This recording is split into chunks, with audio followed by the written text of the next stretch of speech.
And we're live. I think that was about perfectly timed, too. I'm rather pleased with myself. Welcome to the Gored Pub, where we time it just right. That's pleasing ourselves. Yeah, I got a thing from Disney Plus today asking me I got to update my payment information, or otherwise, I'll lose the service. And I'm like, I don't think I want to update my. Now that you mention it. Yeah, I know. But when they first offered it, there was a deal if you paid for however long I've had it, which I've had it since the beginning. So you got a pretty good rate on it. And but you had to pay for it all at once. I was like, oh, whatever. And so I did it, and then now they want. I'm like, because I think it's more than. I don't know exactly how much it is, but I'm pretty sure it's more than $10 a month. So, or maybe that's what it is with taxes. I don't know, but I'm not. For what? I just, a lot of Disney, like when they were first coming out, they were promising Obi-Wan Kenobi, and I thought that would be awesome. Well, they were hinting about it strongly, and it came out, it was a dud, and just some of the stuff. That last whatever the hell that was, the Acolyte. That was just garbage.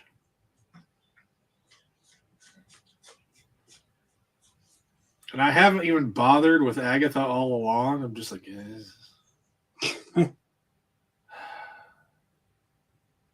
I haven't bothered with Disney all along.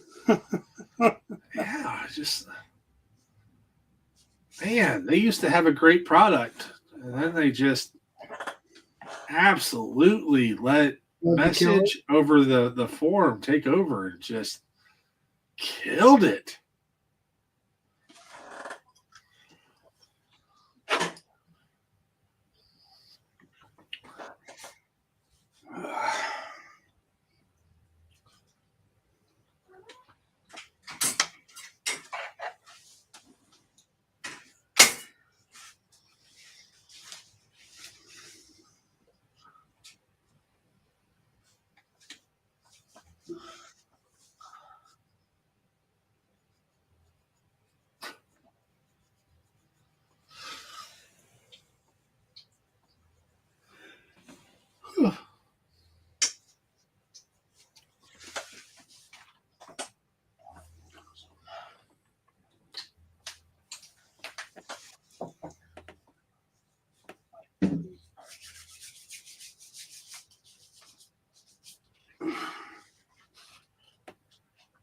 Much as I didn't want to, I think I'm going to go with that stupid thing now.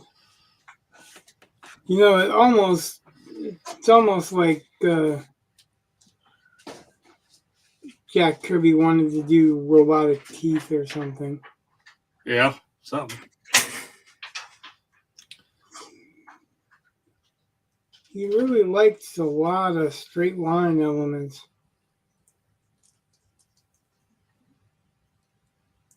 Like, nobody can say anything, can hold a candle to Jack Kirby, because he created all this stuff, and he also managed to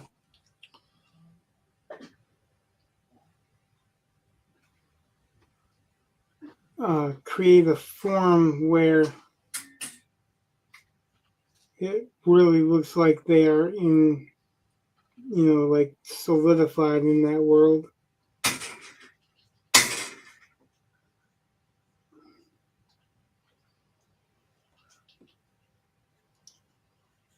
Like that's one of the things he did for comics, is that he would do these power poses that look like the people had weight.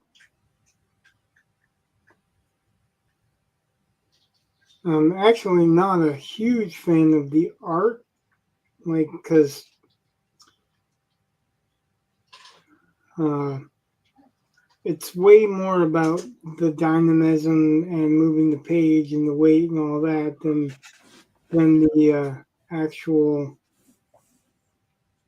realism of the Yeah. muscle tone and stuff.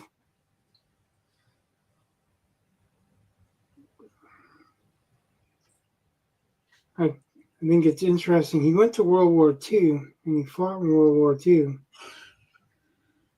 And a lot of the stuff that you see later on, he developed during World War II because he drew like a self portrait at the beginning of the war, and it was much, much more uh, fine artish. You know what I Yeah. mean? And then the one that he drew at the end of the war was really not.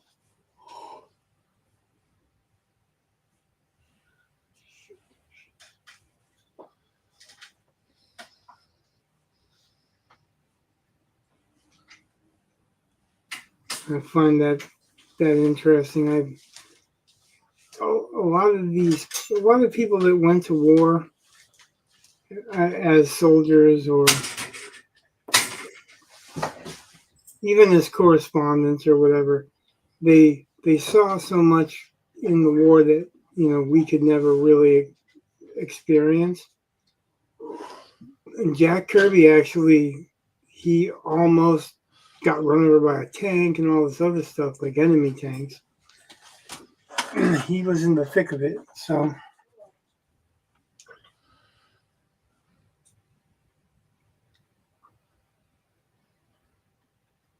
I wonder how many of his comic creations came from that experience. You can definitely see the style change.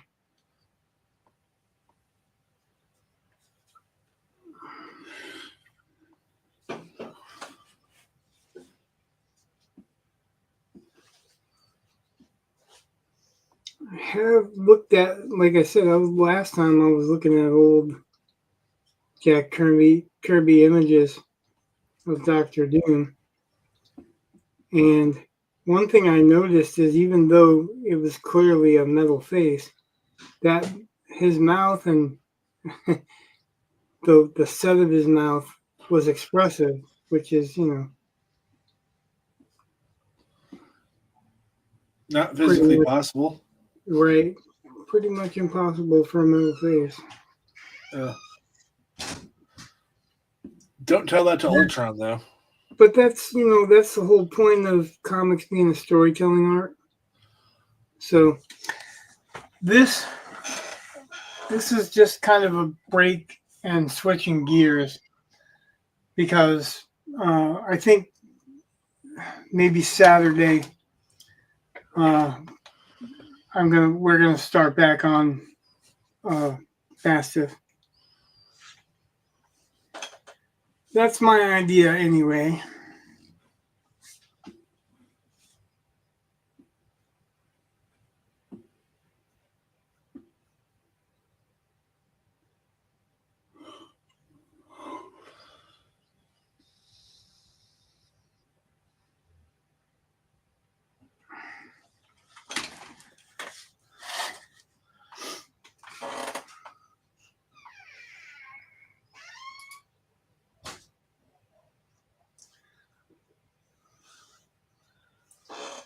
And try to come in closer. Hopefully my camera doesn't do what it's been doing lately.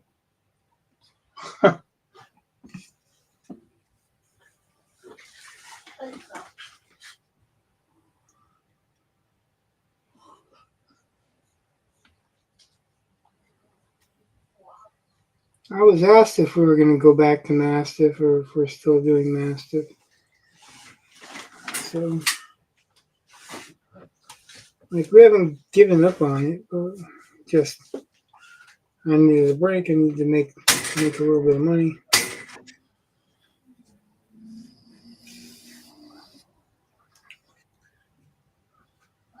And I hadn't read up, so Actually, probably it would be better for you to send me a new script, an updated version of where we're at. Just because I know I had the last one you sent me, but I don't know if you've added more or whatever. So it would be good to have an idea where we're going. Yeah, probably.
Oh, you decided to play some music.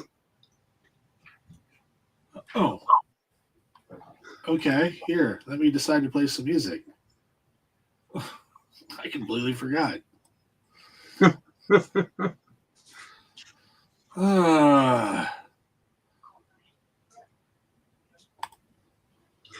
You should have been all like, yeah, that's what I did. But no, I tried to cover for you, man.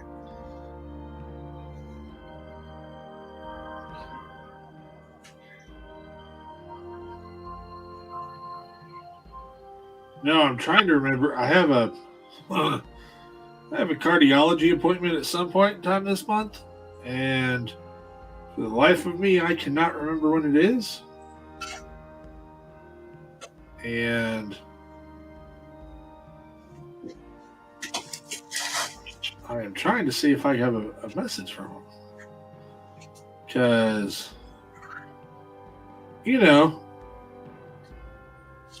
kind of like to see my heart doctor.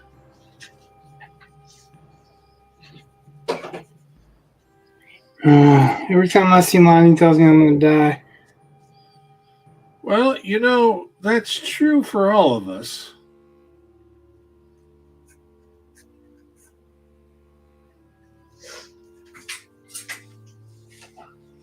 Why do you like more? I suppose, but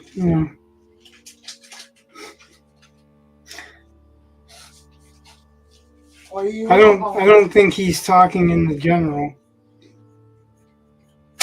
Okay. My heart doctors generally. You think he's being specific?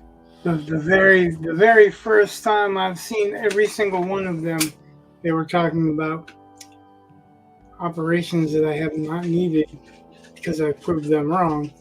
Because they didn't actually look at me on a case by case. They looked at some readings or whatever, just what they think my case is. Well, I wonder if that's just they haven't really, seen who I am and how I'm actually doing. Like one of them told me that I needed to have surgery and all this other bullshit. And then my wife's like, did you look at his last test results? And then he was surprised and he's like, oh, well, has anybody tried this? I'm like, yeah. And they wonder why I don't trust them. Because they start off going, you're going to die unless I do this for you right now. And they just want to cut into me and whatever. Well, mine does not want to cut into me, but he's always shocked I can physically move.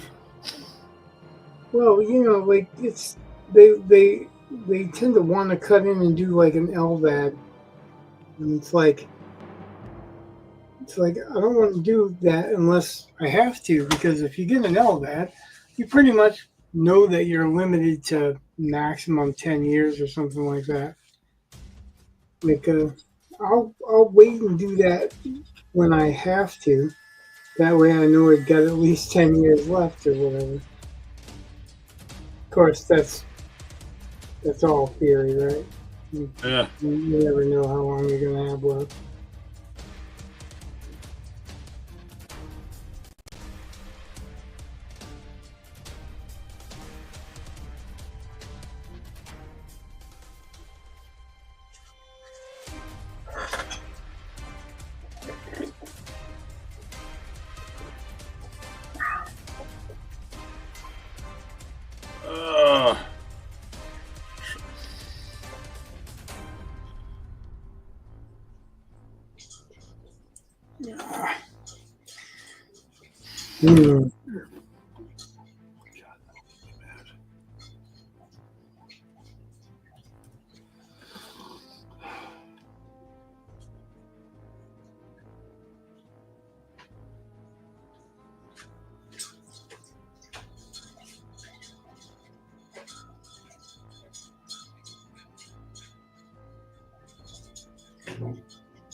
So, here's a little bit of a funny for you. It's a true story, mind you, and it will make you feel ungodly old. So, I'm talking about thesis statements and topic sentences with my 7th graders, right? And a topic sentence is like a mini thesis statement. And so on my presentation, I had a picture of Dr. Evil and Mini-Me. And I know those movies are not, new. So I asked them, does anyone know who those two guys are? And in my first hour class, somebody's like, I think I know that guy on the right, which was Dr. Evil. And I'm like, yeah, who is it? The kid goes, is that Jeff Bezos? Yes, it is. Pretty close. That's his cousin, Dr. Evil.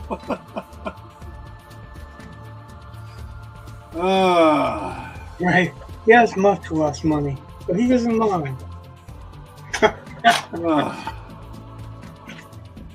Sometimes they say the best things, and it is, just perfect.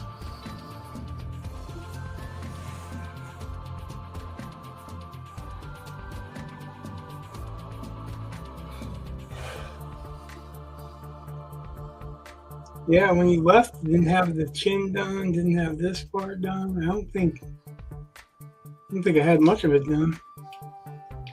Well, it was 11 o'clock, man. And you were like, oh, yeah, I'm just going to touch up a few things, which I know better. So I was like, yeah, I got to go. Actually, I ended 6 minutes after you left. Well, then you must have done a ton of stuff in 6 minutes. Well, what I was going to do, I just... it was all small stuff here and there, you know. And then Eli's over here telling me, it's time, it's time, it's time. He does that when it's time to stream. He's all like, it's time. It's 2 minutes. 2 minutes. And I'm like, it's a half an hour, dude. He's like, it's 2 minutes. And then when it's time to end, he's all like, in here, I'll take the plug.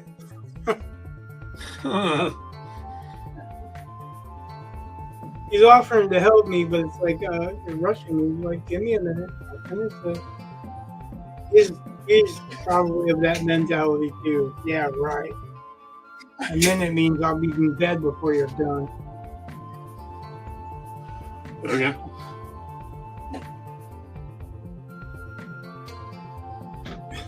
Because he knows me as well, you know. Thought about adding some color to this, like a little bit of green in here. Let's see what the blend is like. And this is a total experimental piece. If I screw it up, I screw it up. So anybody that wants to buy it better jump on it before I screw it up. Or buy it before you screw it up. That's what I said. I mean, buy it after you screw it up and be like, it's a happy little accident. I said they better jump on it before I screw it up. Okay.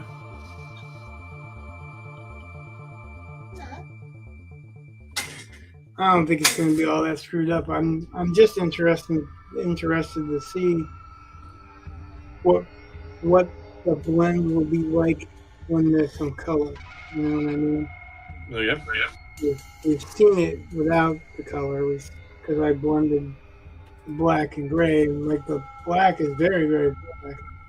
I don't have a whole lot of gray in that mix yet, but.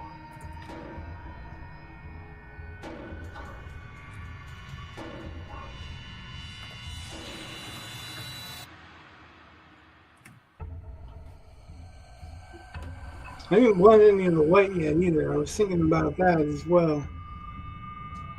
Because basically what that alcohol does is eat away the wax and allows the pencil to blend better.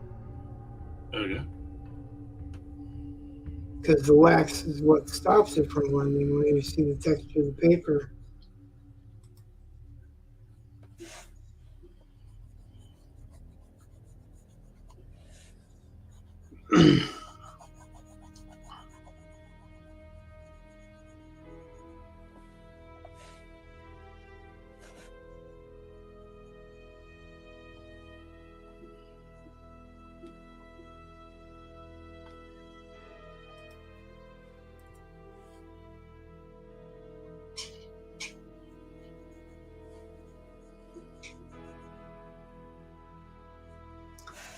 Did you watch the new Crow? No. No, I wasn't interested in it either, but a friend of mine asked me if I'd seen it, and I was like, no.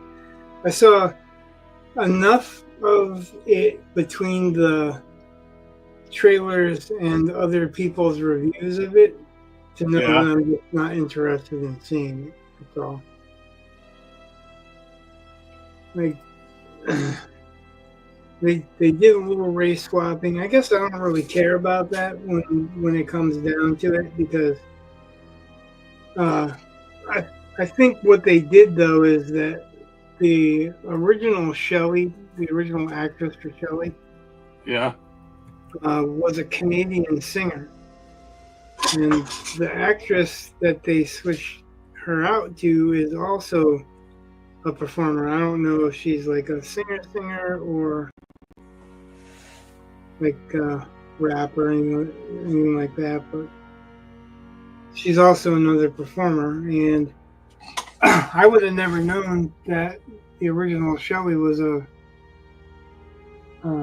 singer if I hadn't read up on it. But I wonder if they chose who they chose because it represents the same kind of figures. You know what I mean? Which should be interesting because then at least they're trying to hold true to something. But I don't think that I know that in the comics Shelley's not a singer, so that doesn't matter as far as true to the story. My problem that I read is that it's not true to the story. That's my big issue is because I'm a truist for a lot of stuff, but particularly this story, I know that James O'Barr is not as truist as I am, but he's breaking into butts from it. But he originally wrote it because he was dealing with a girlfriend that died. And I know if I'd written a story because I was trying to get past the girlfriend that died,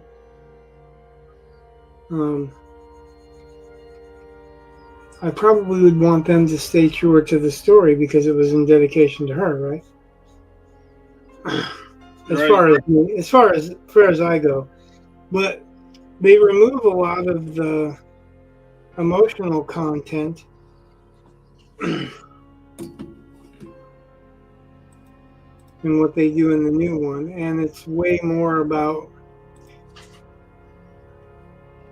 the actual vengeance happening and the brutality of it and all that. And that makes me think of, so I just finished reading a second Arthurian book called Pendragon. It's the second one in a series. I read the first one and critiqued it. This one, I have, and the reason I bring it up is because there's a similarity here that I'm going to get to in a second.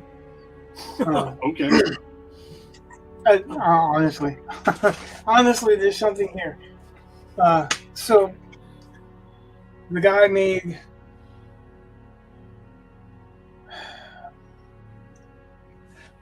Arthur in the first book comes from being a kid that wants to be a warrior and a man, to end up being fighting one of the first 12 battles that Arthur fights. But at the end of the book, it makes it look like he's earned the respect of all these guys and he's learned how to fight and learned how to lead. In the second book, it starts off with him having loyalty and all these people following him, but he's a strategic idiot. There's no point in time that he makes a wise decision when it comes to battle. Now, that said, there are good points to the series. One of them is it really illustrates the divisiveness of the different kingdoms of the Celtic Britons. It really illustrates it well. Some of them are Christian, some of them are pagan, and there's a lot of clash and there's a lot of greed, and they raid each other for cattle and stuff. So uniting that force is not so easy. So where it relates to the crow thing that I was talking about is he writes these battles and he doesn't give you any real good strategy or overview, but he describes how that sword goes in and cleaves through a chest and how the guts spill out, and he's really, really good at giving you a blow-by-blow description of the sword fighting or the, hacking or whatever, right? You see what I mean? Yep. And that's how it relates to the crow. Back to the crow is that the new crow, you're more rooting for him to do this violent revenge thing than actually achieve what he's trying to achieve. So what I'm noticing, the correlation that I'm trying to point out is that in lieu of giving you good character, you get really good battle description, really good fighting description, or really good killing description, but you relieve the emotional content because you no longer have, the fear that goes along with it or whatever. And if you're in battle, for instance, if you're in battle and you're fighting over 1,500 people with right around 1,000 people, how much attention are you going to be paying to how it rips through somebody? Honestly, you're just going to be trying to avoid the next point, right? Yeah. You're going to try to avoid the next point, the next class, the next cut, the next whatever. And you're going to remember that, your arm was getting tired from swinging or blocking or hefting your shield or whatever. That's fine. But when you start to get into describing every single cut / kill, I don't need to know that his head split open like a melon. I can imagine that for myself. Just say whacked him in the head with an axe. That's good enough for me, right? Move on. Because the point is not the small melees, it's the overall battle. Even if the battle is like fought from a deficit, comes back from a deficit. You know what I mean? It's still not the point of the battle. It's the point of coming back from that overwhelming odds.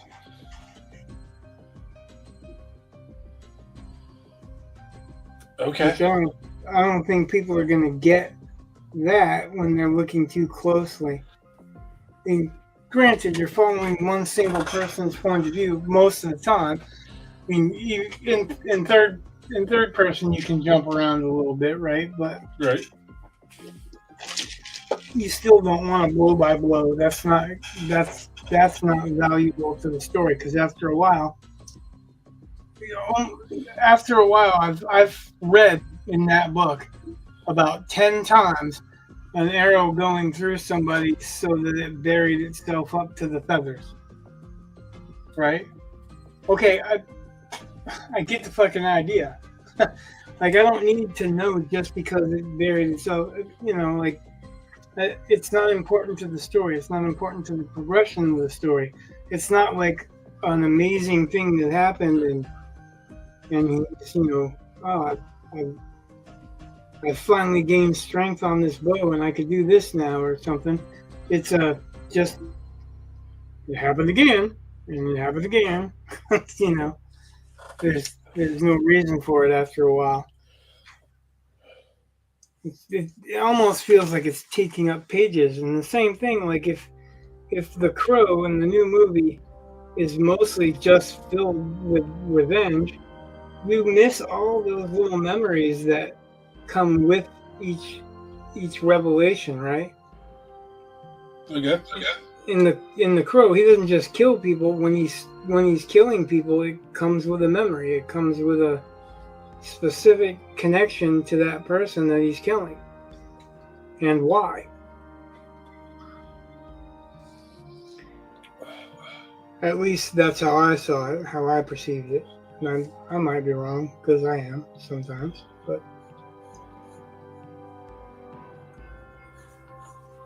I think the original Crow was all that fabulous, and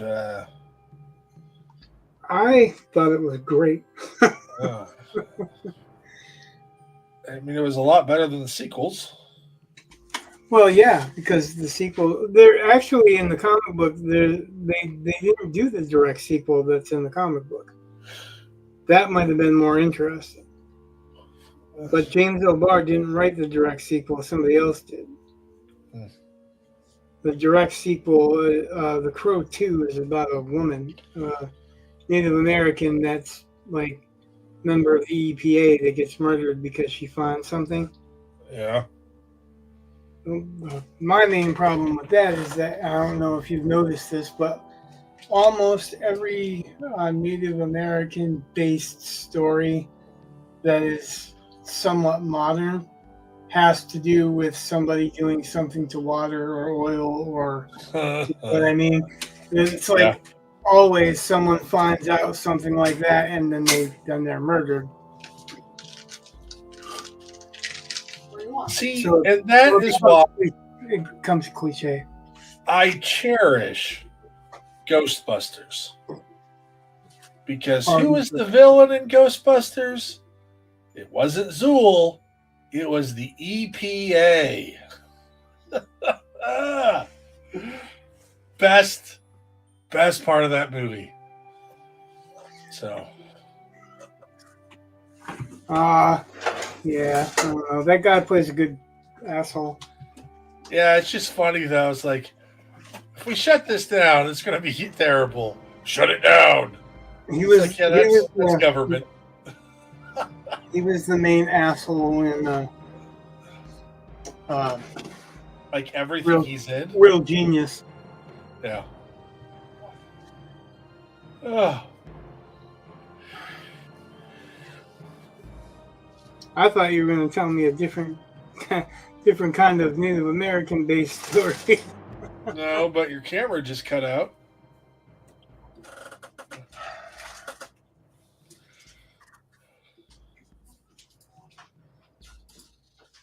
Oh, what the fuck? I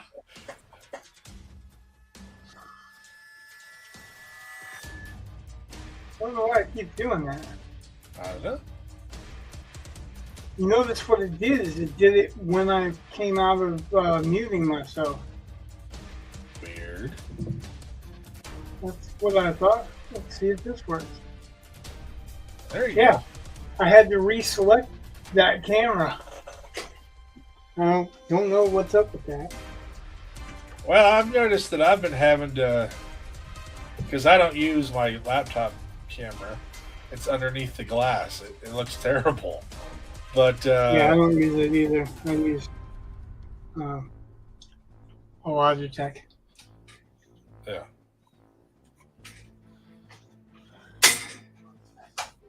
You noticed because you don't use yours because it's underneath the glass table? Oh yeah, that lately I've been having to select the camera when I log in. Like when I get here, it's like, I don't know what it is. I don't know if I updated something. I don't know if StreamYard did something. I don't really know, but it keeps going to the laptop camera first. It might very well be StreamYard because I'm having this problem as well. I have to keep reselecting it. It wants to switch into the integrated one. If you see my face, it's because it's on the laptop is showing it. Because the laptop is the only thing that's aimed at me. I've got the screen open so that I can look for reference or look at you or read something that pops up. So I don't have enough room on my drawing table for that.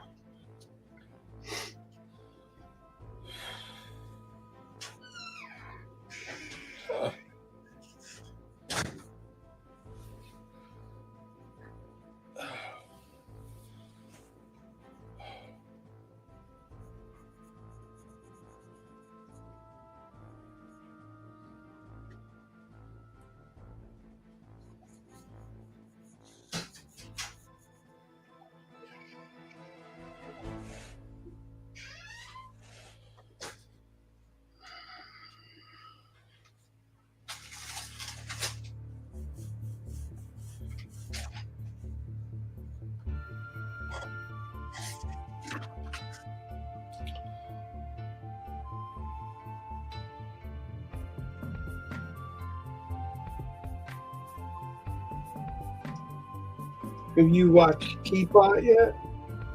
No, I haven't. Aside from my son likes to watch an episode of Family Guy at dinner. That's the only thing I've been watching aside from like the quick YouTube video or something. Well, I think Teapot's the next thing I'm going to start watching. I read the source material a long time ago. What's it on? It's on Peacock. Oh. Well, that might be a slight problem, as I do not have Peacock. I think Peacock's free, isn't it? I don't know. Because we have Peacock, but I don't recall paying for it. So. Alright, I'll have to look. Or any discussion over paying for it.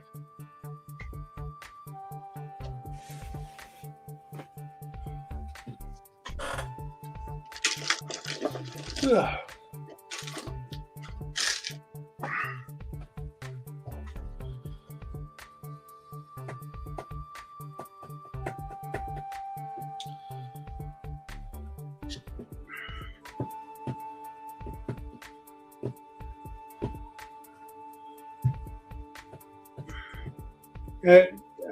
Have you read Robert McCammon? Were you ever a Robert McCammon fan? Nope. So there were pretty much 4 big names in horror. Gene Kuntz being one of them, and you can call him horror or you can call him suspense because he goes back and forth. Yeah. But it was Stephen King, Gene Kuntz, John Saul, and Robert McCammon. And there was like Peter Benchley and stuff, but I don't think that came across the same way in the horror category. That's the guy who draws. The guy who wrote 𝕯𝖈𝖙𝖔𝖗 is Robert McCammon. But he had a book called Stinger that I read in the 80s, and it's basically horror,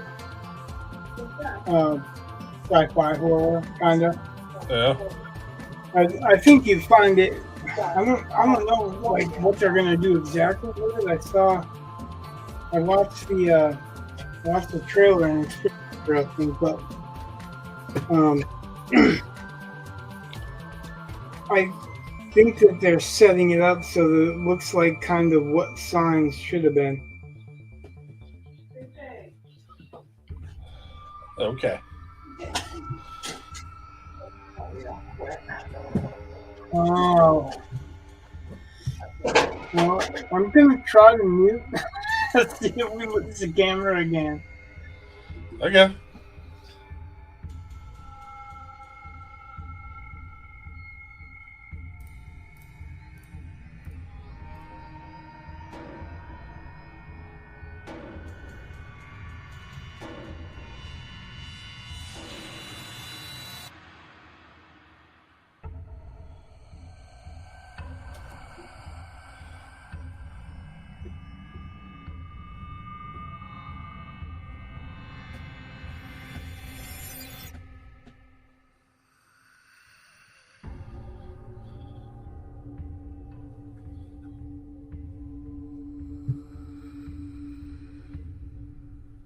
Got a new She's talking about the cabinet appointments. the cabinet appointments, but she's specifically talking about the Department of Government Efficiency, which will have Elon Musk and Vivek Ramaswamy.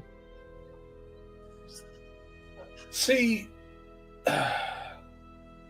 This is the new Secretary of Defense. Yeah, that's not the dude that I was talking about. He's military, went to Harvard, the Harvard School of Government. Yep. So, what are you saying? I predict somebody gets shot because, my goodness, our government's so bloated. Not for now. That's why someone's going to get shot. Because that's just like, when the Pentagon loses. Oh, we have no idea where that money went. Sure. And the CIA has stuff funneled here, there, and everywhere. They got to have a way of getting it around. And, best way to do that is hide that under layer after layer after layer of bureaucracy. They have all these people who, that's all they know is government work, which I'm a government worker, so, well, take that however you want, but... I'd love to hear your thoughts on that. What? all that new stuff that just came out with the DOE and bringing back merit raises. And Yeah, well,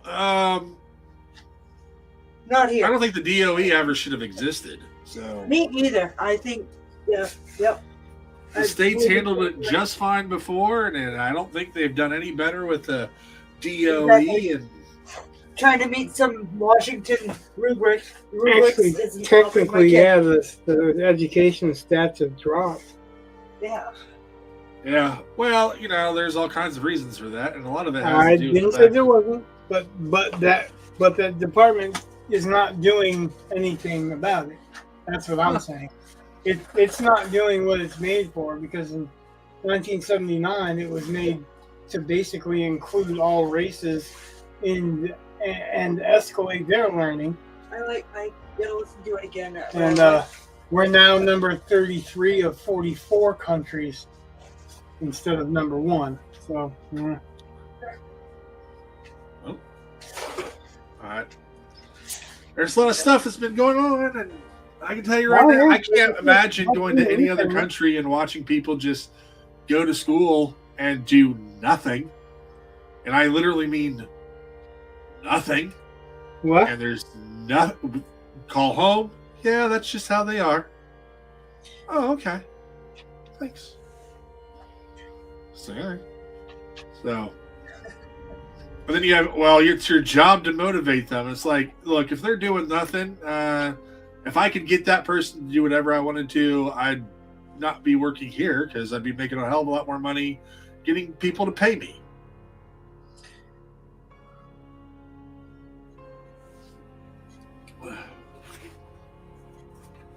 You also have a whole bunch of empathy. I worked with a woman who she was a history teacher. She did not think the Civil War was all that important. She definitely didn't think World War I or World War II were important. But she tenured, and they're just like, it's fine. Well, I don't understand how you could say that and be a history teacher. Period. well, Like, she thought other things were more important. She thought the Civil Rights Movement was important. that was more important than the Civil War. That was more important than World War II. Like, Oh yeah, I'm not saying it wasn't important, but not more important than the Civil War that was fought ostensibly to free the slaves, right? That's what they're teaching. So if that's and she thought the Stonewall riots were super important. She wanted to spend a lot of right, time but there on that. would be no Hey, you don't need to There know would be none of that. that, You just need to know. You just had to know how you were a victim or an oppressor. That was all that mattered. right. That's what I'm saying. Like, I don't know how a history teacher could do that, because that's basically the person that's supposed to teach you the sources. Yep. Like, that's important. What do you mean that's not important? Yeah. Oh. Like, how is the civil rights movement important without the slaves being freed? Because nobody gives a fuck if they're not freed, right? Except for the abolitionists, which are, well, I mean, really, because that's the whole civil rights movement in a nutshell. What they're talking about is, equality for blacks. It wasn't even blacks and other minorities. That the minorities that they were talking about were all blacks at that point in time. I've never seen a campaign for supporting Mexicans or Mexican Lives Matter or whatever. Well, there's 𝕯𝖔𝖈, and then there's also, oh God. Now, this isn't necessarily anything specifically Mexican. I'm not making any comments about nationalities or anything. Yeah, I'm not really trying to But there have been some about migrant workers and migrant worker rights. Right, but And those nothing on had the not to be scale like- that you hear right. with Black America. And my point was that the civil rights movement, as we learn about it, is about Black America, really. And there would not be any need for discussion about how fair people treat Black America without them, Black people being free. You know, I'm not opposed to it. I'm not saying I'm opposed to that. I'm just saying there would be no need for discussion without it. How is that not important? You know, you would think it would be important just because it set this up or it freed the slaves. But if she's saying that's not important, and then Well, again, that one wasn't that important. Okay. and of course, you know, World War II. I'm not is saying it only wasn't important. because of Jews, right? World War II is only because of the Jews. Well, she definitely didn't care about World War I or World War II. And, you know, I mean, really, there's a lot of history that gets taught in a way that it's like, you know, they always want to say, oh, okay, the Civil War was fought over slavery. Okay. So a bunch of white people. Or it wasn't really. Well, who cares? Let's say that it was. Fine. Who cares? That means that a whole bunch of Well, white people I do. fought to free people. It's never framed that way. The majority of Northern soldiers, the vast majority, were white. So that means a bunch of white people fought to free Black people. But it's always brought up, oh, yeah, the South was just evil. And then they'll start saying, well, the North wasn't really fighting for slavery to end it. The North was fighting for, and they'll make up, the North can't be positive, the South can't be, you know, negative enough, I guess. I don't know. It's ridiculous. And Well, there were other motivations than freeing the slaves. The freeing of the slaves was the propaganda to get funded. A lot of it was punishing the South as well, monetarily. I understand that. I understand that it's a complex issue. And what which is why I don't think. What happened after Abraham Lincoln got assassinated? Yeah. What happened after that? Who took over and what he tried to do? What? I'm not following. So Lincoln's vice president was a Democrat, even though Lincoln was a Republican. Pretty sure it was Andrew Johnson. And he tried to repeal emancipation. I did not know that. No? Well, that's the importance of history. Well, I just didn't know that. That's fine. No, that's what I'm saying, and that's why I'm saying it, is that there were other motivations, because Andrew Johnson, who I'm pretty sure it was Andrew Johnson who was his vice president. It might have been Jim Buren, but I don't think so. I think it's Andrew Johnson. That's exactly what he tried to do. He tried to reinstate slavery, and yeah. He was a Democrat, but he went along with Lincoln's plans, not for freeing the slaves. He went along with it because the majority of them wanted to cripple the South, because the South had complete control of like cotton and tobacco and other commodities.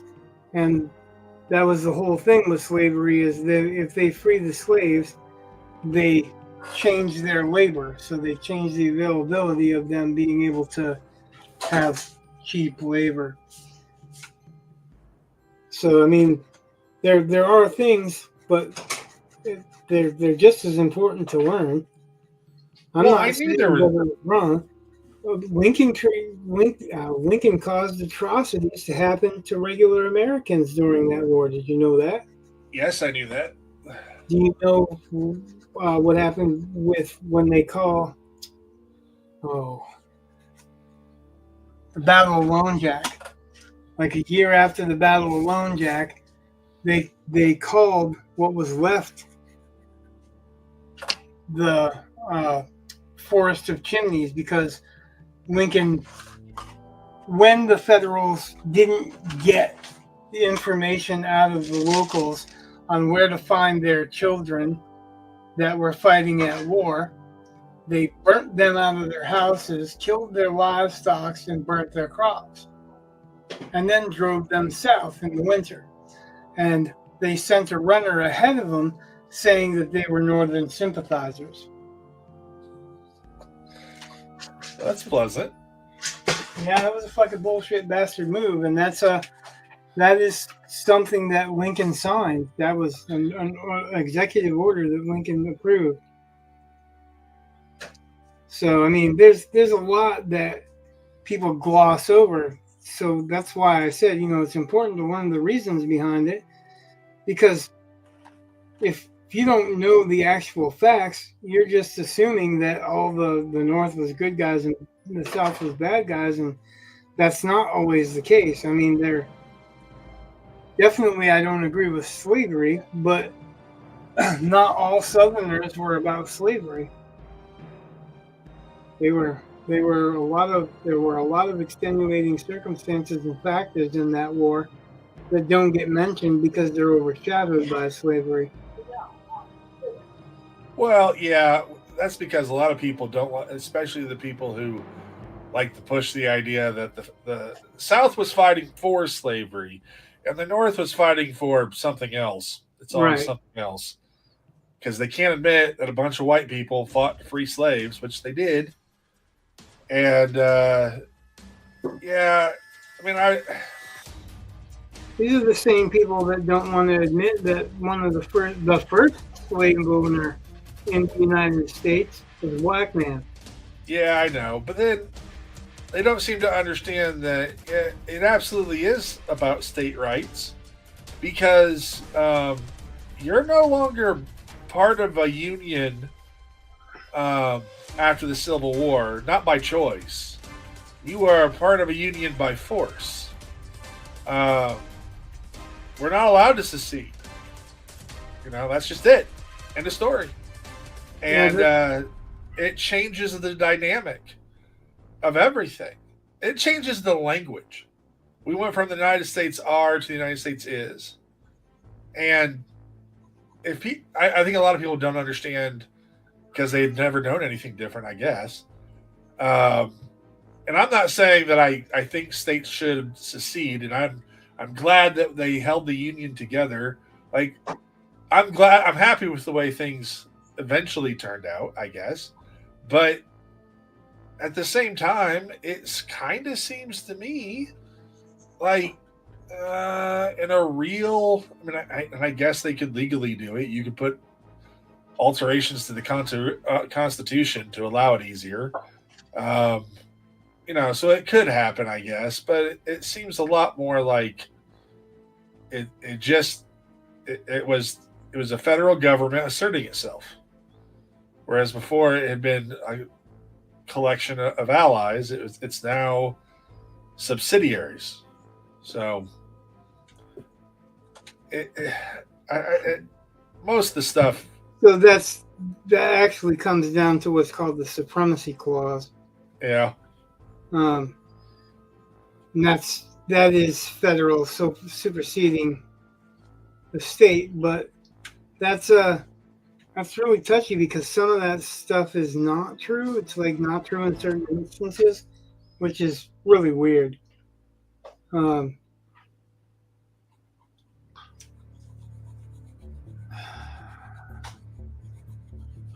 These United States was coined by Benjamin Franklin. He was the first one to call the U.S. the USA. Did you know that? Yep.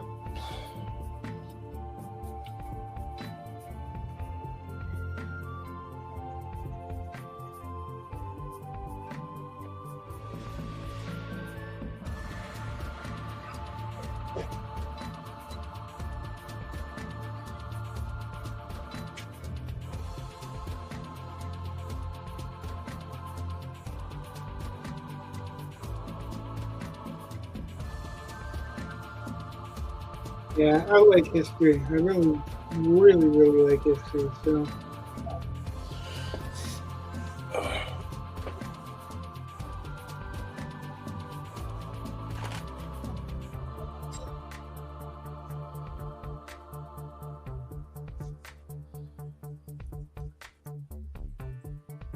I think that if we don't learn history, it's cliche, but it's true. If we don't learn from it, then we repeat it.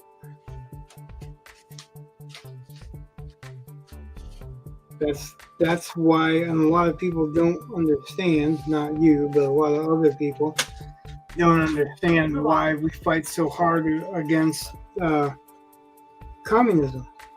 Because we've learned that lesson, we've seen what it does, and it's never, ever turned out well. They try to go, oh, it's Iceland or whatever, but that's not true communism. It's actually not even true socialism. It's capitalism, capitalistic socialism, which is everybody has some socialism. I don't know of a single place that has zero socialism. Well, they all know each other, so they choose to give up so much for taking care of their neighbor because they know their neighbor. Well, they pretty much know everybody. The country's a way, way smaller country, so it's a hell of a lot different than it would be in the United States. The end goal of socialism is communism. Who said that? Oh. Karl Marx. Oh yeah.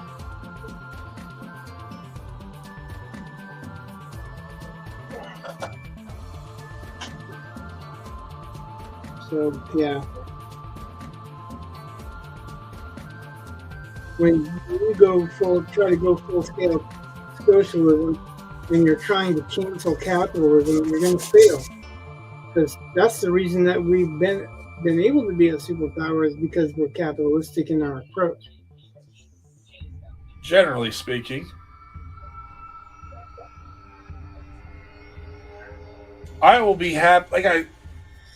Don't get me wrong. I think it'll be great if, I was watching something the other day where they were talking about Elon Musk's rockets are if the cost of NASA sending one thing up into orbit, Elon Musk can do it 22 times the same price. And it's that's kind of one of the problems with government. It's gotten so big, and we have all this technology, and in every other sector it has to become more and more efficient. But it seems like we're all becoming more efficient so that the government can become less efficient. So, yeah, I just think that the government... Go ahead. Well, it's about time somebody come through and say, this is redundant. This is, this, and get costs back where they should be. Yeah, we're on the same page with that, but government, this is my issue with the government, is that it shouldn't have that much fucking power anyway. It shouldn't have that much responsibility. We should be responsible for ourselves most of the time. That's one of the things I want. It's all the people who are terrified of what Trump could do. It's okay, all right, cool. I understand that you're scared. And I would be scared. I think equally if I was scared of Kamala Harris winning, and probably for the same kind of histrionics, just the opposite side of the coin. Right. But I don't know about histrionics. I think it was totally legitimate to be afraid, because it's not her that's running things anyway. So right, but that's kind of what it's we shouldn't have a government that we are scared of, and yet that's exactly what we are. Right, we shouldn't have a government we're scared of. They should be scared of us. Yeah, it's by the people, for the people. That's why the Second Amendment's important. It's not for fucking hunting. Yeah. Never heard about the duty to overthrow? Yeah, like that's in the Declaration of Independence. And if we ever come up with a tyrannical government, it's our duty to overthrow it.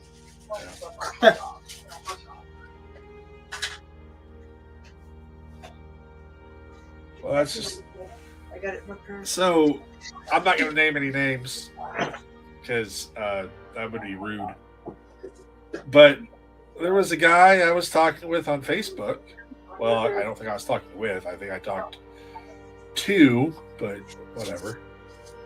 But he had posted this thing about how whatever it was, I think it was about the deportations or something. I think that's what he was complaining about. But he starts off saying that Trump said over and over again he was going to do this. And then a few lines down, he's like, so, I don't know how these people are tricked into, or how the Trump people tricked people into voting for Trump. It's like, wait, hold on. You just said that Trump said he was going to do this over and over and over. You did, and then you say he's definitely going to do what he said he was going to do. And then you say the people that voted for him were tricked. Where did the trick come in? If a guy says, I'm going to slap you, and then he slaps you, I don't know how you were tricked. Well, even more than that is he doesn't realize that we weren't tricked. That's what we voted for. Well, there's that. But I just was like, it's not as nefarious. Like, if you just, like, if you start off from the assumption that people are generally basically decent, and then you realize, no, people wanted this. Decent people wanted X. Okay. Does that mean those people weren't decent and you were wrong about that part? Or are you wrong about whatever X is? Or could it be a little bit more nuanced and, people have different concerns and, but they're equally valid. That's why I don't like how condescending some of these people are about, how could these people be so stupid and that kind of thing. And it's like, okay. I've been trying my ass off not to, point and laugh at people. Ha ha, we won and all this stuff. You know what I mean? Like, I'm not trying to gloat because the victory isn't mine. It's the whole country's. Like, and they think it's personal. They think, like, I've seen over and over and over again this past few days. If you voted for someone who hates my friends, no. I voted for someone who don't know your fucking friend. Yeah. Not at all. Like, well, how about you fucking wake up? I'm not voting for somebody to take rights away. I'm voting for someone to defend me, strengthen the country, strengthen the economy because we're poor. And we're fucking suffering. And we're getting on the verge of being a third world country. Because we got an overload of bullshit. Yep. Yeah, that's the other kind of part that's insulting. It's like, wait, so either you think I'm an idiot or I'm secretly evil. Right. Not even so secretly anymore. If you voted, you came out of the closet and you're just fucking evil. That's just stupid. Like, I don't get how they can talk about hate and blah blah blah when it's them that are fucking shutting everyone else down. If you didn't vote the way I want you to vote, then you're a piece of shit. Who's a fascist? Define fascist? The people who believed in the Russia hoax, the people who believed that Hunter Biden's laptop wasn't real. You're speaking in past tense. Well, I know. Even though these things have all been proven. Denied his election the first time, but said that election deniers are all evil. Yeah. Well, I was in a conversation with somebody, and I brought up the Hunter Biden thing because, again, if you think that you are so smart, then explain how you are wrong on this. Just a complete pattern of being wrong, and you can't replicate that for me. But go ahead. I mean, I'm not going to say I was always right about 100% of everything, but I've been pretty consistent. Most of the conspiracy theories on the right tend to be correct. Most of the conspiracy theories on the left don't. It's not my fault. So when you are constantly believing or not believing whatever the media tells you to believe or not believe, even though the media keeps being shown to be wrong over and over and over again, it's like, but you are smarter than me because I wasn't fooled when they said this or this or this or this or this. All right. Sure. Go ahead. But whatever. Yeah, that superiority complex that you see all the time now. Yeah.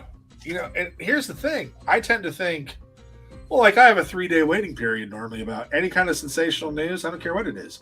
I tend to think, wait 3 days at least. And I think I've heard someone else way more famous than me say that. But I had already been I was like, oh, hey, I do that too. But, it's even if it's like that thing about FEMA skipping houses that had Trump support, But I was still like, wait 3 days.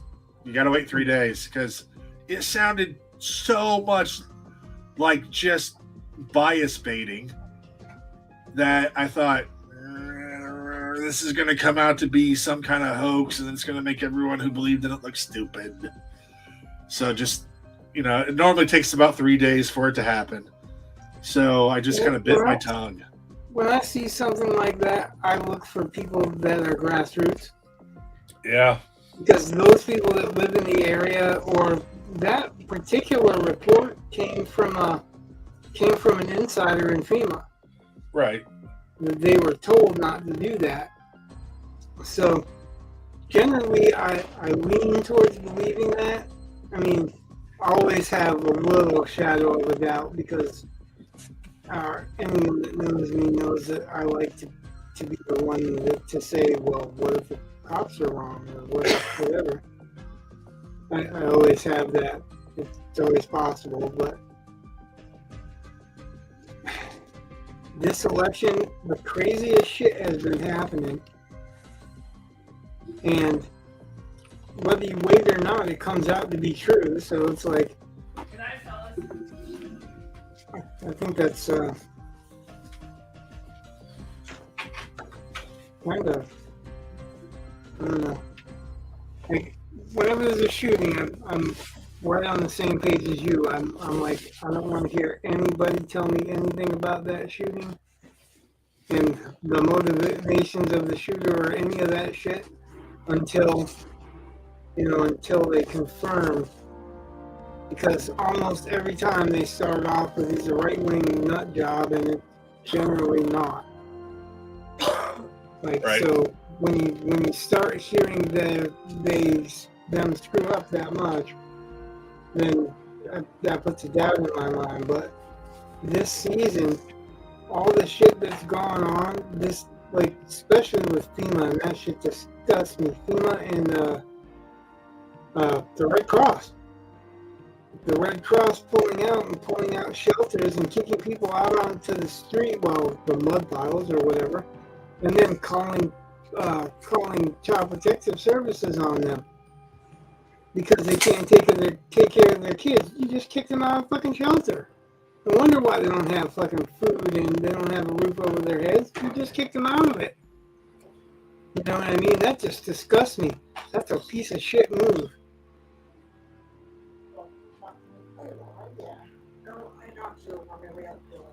So,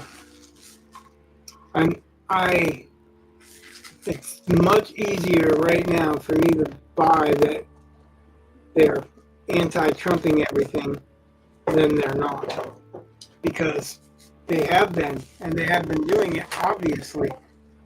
The counties that suffered the worst from the hurricane, that had to deal with the worst of it, were the people, and not just that, like Elon Musk, right? Elon Musk goes out there, he has people delivering goods, and then he has people delivering telecommunication availability with, what the hell is that called? Yeah, Starlink. And they are trying to stop him from allowing them to communicate with the outside world. That's mighty fucking suspicious. Mighty suspicious. What possible reason could they have to try to stop people from a hurricane, as hurricane victims, from being able to get a hold of the outside world? What possible good could they do? And what possible harm could it do to them, or people being able to get a hold of the outside world? You know what I mean? The only answer to me is that they're going to reveal corruptions that they don't want to show. Like, there's no other just cause for stopping people from talking in a country that's supposed to be free to do that very thing. Just suspect is all hell to me. The way FEMA and you know the funding. I'm not going to even cover the funding because everybody knows what they did with that, right? And that's correct. Yeah. Oh, well, I just like. That's what I was going to. Hold on a second. You were saying something earlier, and I had this idea, and then I started to say something, and I was like, no, I'll let you finish what you were saying. Here's what it was. Trump said that the money that was, there's $9 billion set to go to the Ukraine that didn't go to Ukraine. And he said that he was going to use that to build Tent City for the many homeless around the nation, right? Okay. And the response from the White House, from Biden and Kamala Harris was, what is he talking about? There won't be $9 billion left by the time he gets in.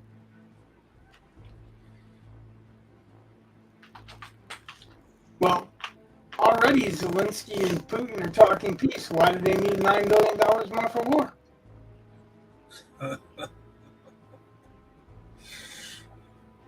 Like that. Tell me that doesn't directly deal with people that are in the United States, and that's not directly negatively affecting their lives.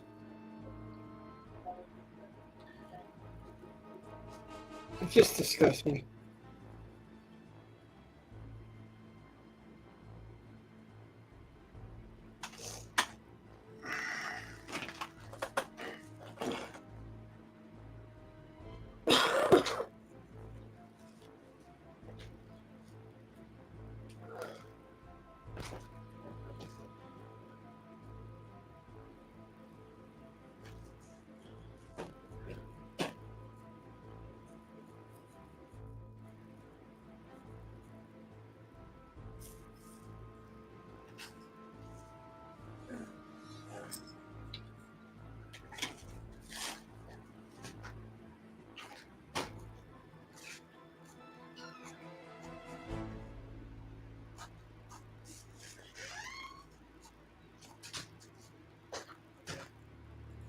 That's I guess that's the reason most of politics is because you can't escape it. It fucking really literally affects your everyday life, whether you want anything to do with it or not.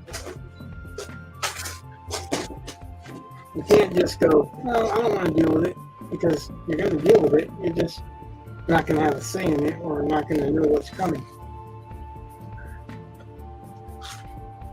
Especially these days, because people can't just be trusted to do their fucking job.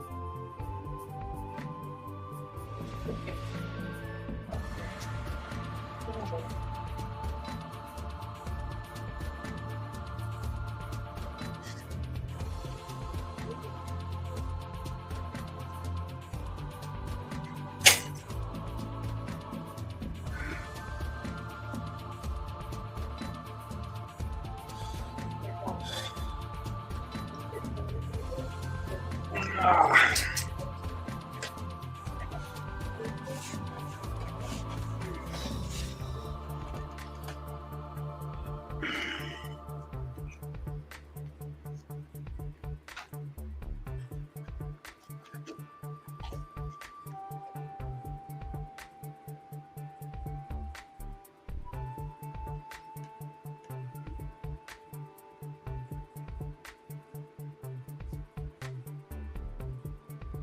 So the other day, my boys were complaining about something at their school because they were like, "You'd think these kids have never known how to shake a hand or accept a piece of paper from somebody." And he's just going off, and I thought it was kind of funny. I was like, you learned all about that in Taekwondo, right? And they were kind of pissed about that.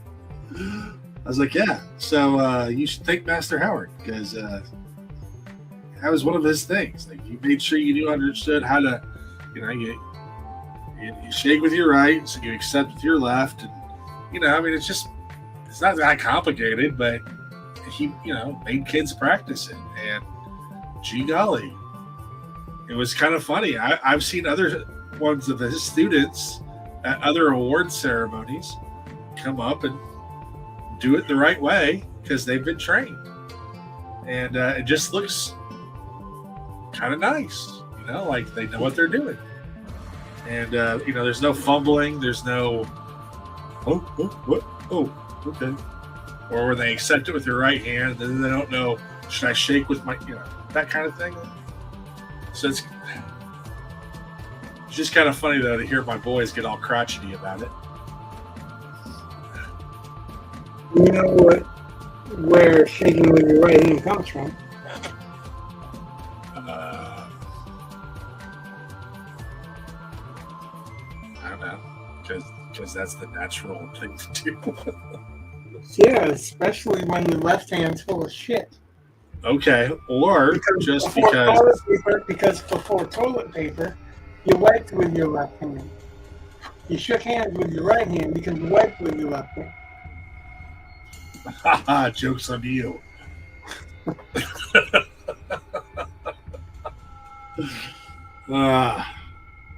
That's like, oh my God. They tried to train you out of being left-handed in those days too, remember? So, yeah. But that was the thing with the right-handedness, is that the left hand's the hand of evil in the Bible, but it's also the hand that you wipe your ass with. So these two students of mine, one of them goes over to the other, and the girl opens her purse and roots around and pulls out this jar of Vaseline. And the first girl gets some out on her finger and uses it like lip gloss. Like lip gloss. And I'm watching this going, what? No. And they're like, what's wrong? And I'm like, it's just, you put your finger in the Vaseline and then you smear it on your lips. They're like, yeah. I was like, okay. You shared Vaseline. Uh-huh. that your hands were in. Uh-huh. Like, these are smart girls. And maybe I'm just crazy or a germaphobe. I don't know. But I'm just thinking, ugh, that's so gross.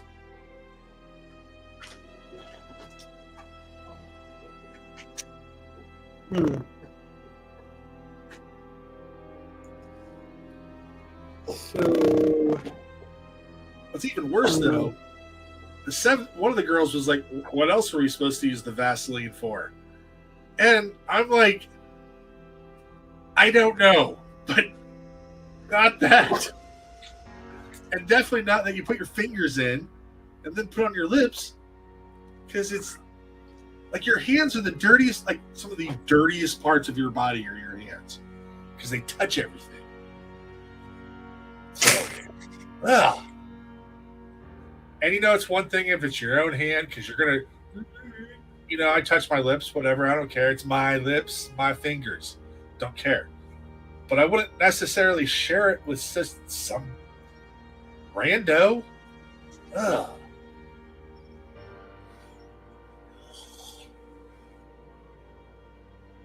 They just get it and smear it all over your face for you.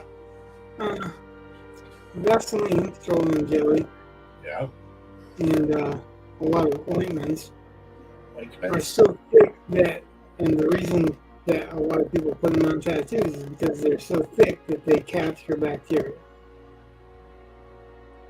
So they create a wall, a barrier between your skin and the bacteria. So I don't know if that will help you, but it's on your lip, dude. Finger to Vaseline, so you're getting some of that goop from the finger. And then you're gonna shear it. And that is a lip therapy. It is legitimate. I'm not saying that I would do it, but it is legitimate. Well, I understand. Again, if it was my own, it's just something I wouldn't share. Okay, it's my Vaseline. I wouldn't share chapstick. Would you share a drink of your soda with somebody? No, bitch. Get your own. You can get a glass, damn it. And that's you, because some people would, some people wouldn't. Like, I would if I see somebody that I would give somebody a drink if they needed a drink. Well, if they needed it. If I saw them spitting it, backwashing it, or whatever, it's their drink now. But if I didn't see that, I'm not going to worry about little tiny fucking things you can't see backwashing up in, because that's probably the reason that we got so many diseases right now, because everybody's immune system is for shit, because we're killing all the bacteria that's good, that helps us, because there is good and bad bacteria. I know. There's actually bacteria, and I don't know if you know this, but I know that there will be some people watching it that don't know. There is good bacteria that helps stitch together wounds. So if you kill all bacteria, you're going to slow your healing process down as well. So I don't know. It's one of those things. I mean, if I see something that grosses me out, that's one thing. If I don't, then I don't care. It has to be something that actively grosses me out for me to have that visceral of a reaction to it. Like, I don't think I would want somebody fucking slamming my dinner into their mouth and then putting it back on my plate or something. You don't want to baby bird it?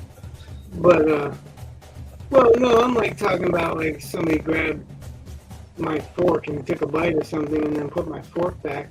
That was literally in their mouth, and that kind of is a no-no for me, because there's a lot of bacteria that breathe in the mouth, and it's actually dirtier than your fingers. It's just that we have enzymes in there that clean it, but I don't want anybody else's stuff in there for my enzymes to clean. Now, I give them something off my plate, but I don't want them using my utensils to eat it. You know, so it's just different. Like I know people that are just like you, that they're like, no, I don't want you touching it. And look at mine is mine, and bacteria and whatever. And I know people that are completely opposite. They'll fucking pet a nasty ass fucking wet dog and then eat shit, or they're working on an engine and take a greasy handful of shit right with into a sandwich. The mechanics, they can't be greasy like that. You only got so much time to eat, right? So it's just one of those things. Like I don't make as big of a deal out of it as you, especially with something like Vaseline, because I know it captures germs. That's part of the reason tattoo artists used it for a long time. The problem is that it doesn't help stitch your wound together, and it can uh, saturate your wound in such a way that it will weep. So, I mean, there's a different reason that I'm against Vaseline on tattoo, but it does slow down the process of bacteria getting through to whatever. You get bacteria on your lips more from the air than from the Vaseline that somebody else stuck their fingers in. Unless they're bleeding or, you know, there's exceptions to everything, but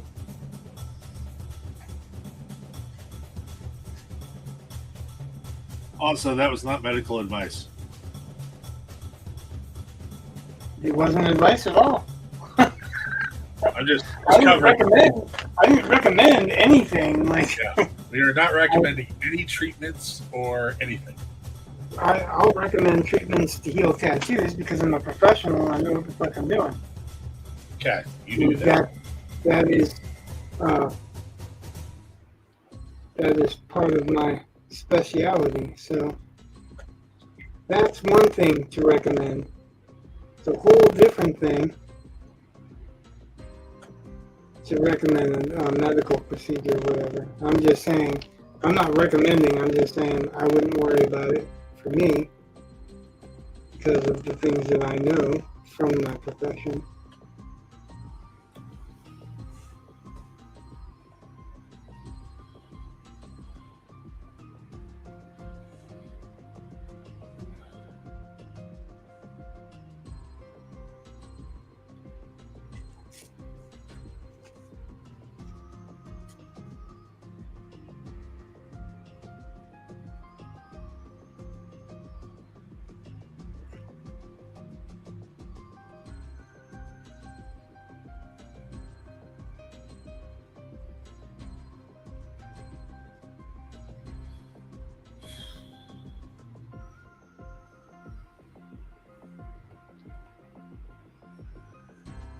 Yeah, I learned a long time ago. That's something you learn early in tattooing as well. You don't make any medical recommendations at all. You just tell them this is the best method that I have. If you are not allergic to this method. Because, of course, there's someone that's allergic to everything, so you've always got to take that into account.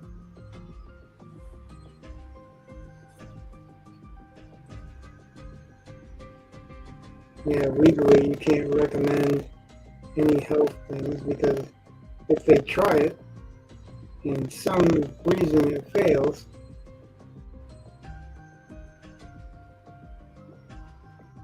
they can get litigious.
Well, that's as good of a place as any to test the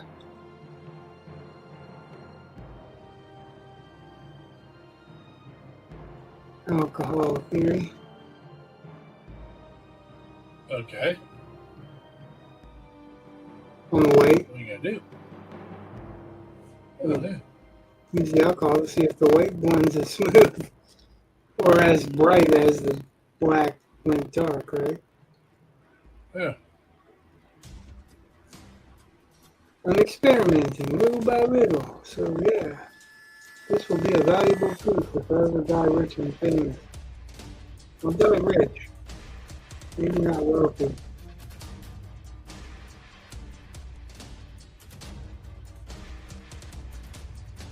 It's a poor joke, but I've had it with me all my life.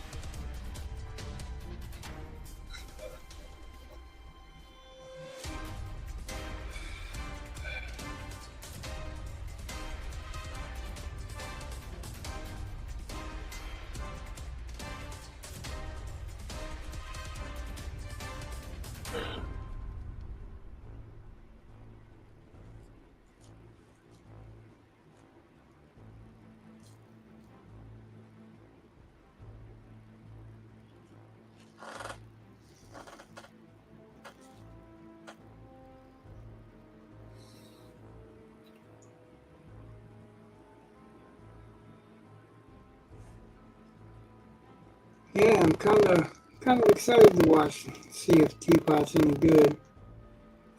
Or Teacup. I think it's a dumbass name.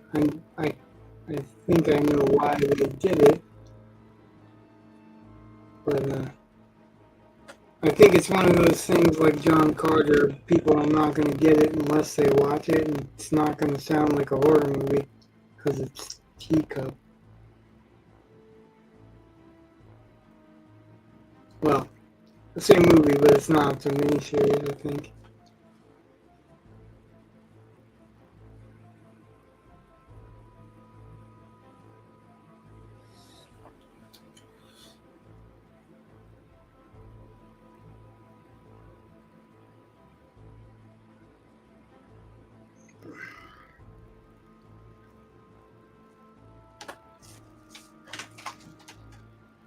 Okay, let's test the mute again, because I already sharpened this pencil.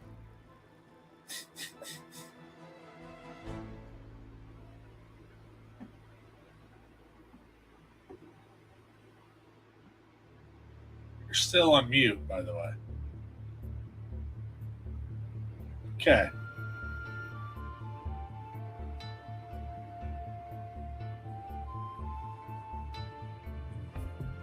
I just didn't want you to forget because, like earlier tonight, I had blown up your screen because I wanted to grab something off screen real fast, but I could still hear everything and, whatever. So, yeah. And then sitting there and watching, blah, blah, blah, blah, blah, and I realized, oh, hey, I could probably show myself again.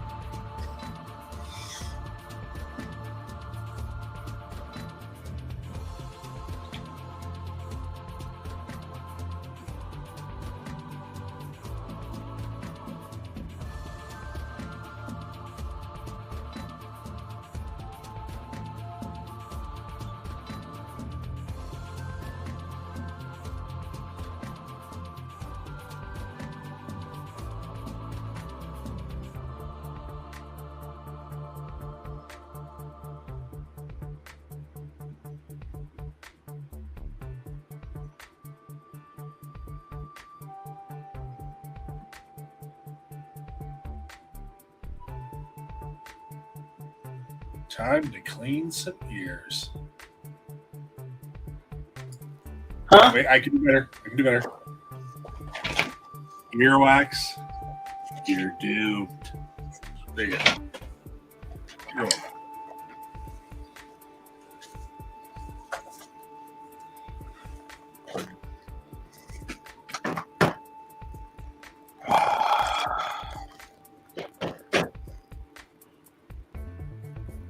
Not a sponsor.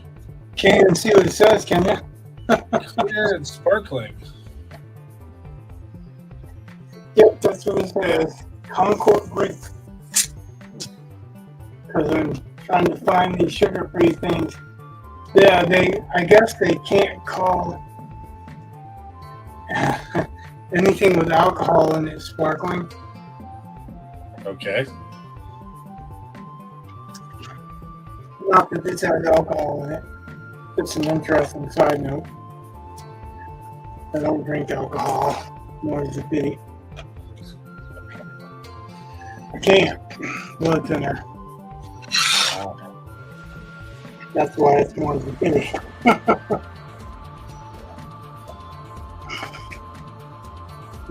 No big deal, man.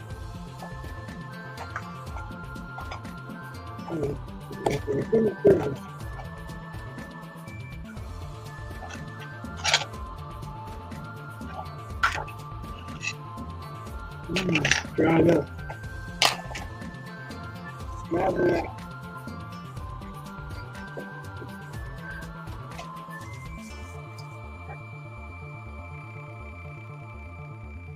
That's my favorite flavor.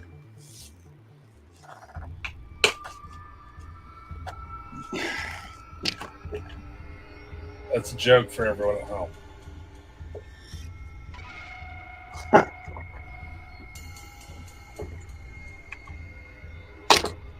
A joke for everyone that gets it. Yeah.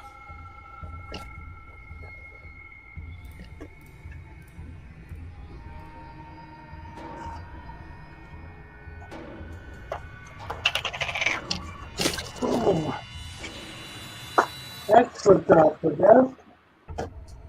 Almost went into my lap in a not fun way, and then calamity ensued. These are my last two Q-tips. Oh. And so, because I'm blending whites right now, maybe.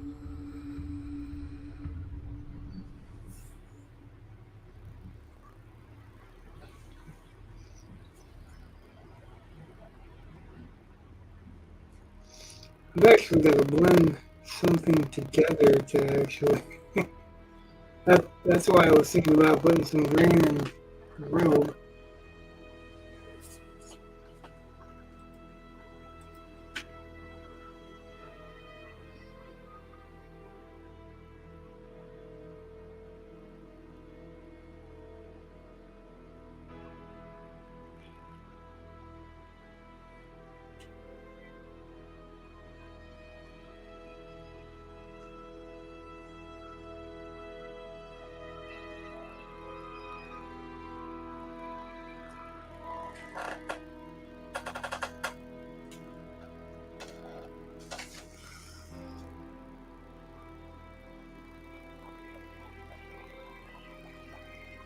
See how it blends.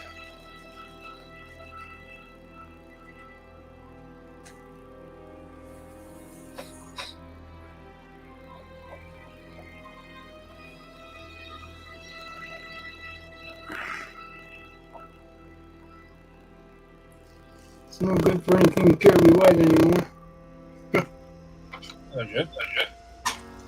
Because I just blended it with some gray. That's interesting. You may be wondering what I mean by that. That is that I wiped when I blended off of the Q-tip. Good. See? Like that was a lot of black to wipe off that Q-tip, so. But it allows me to continue on with the blending. It's a discovery out there. I was just trying to share it with anybody else that wanted it. Suppose it's not important.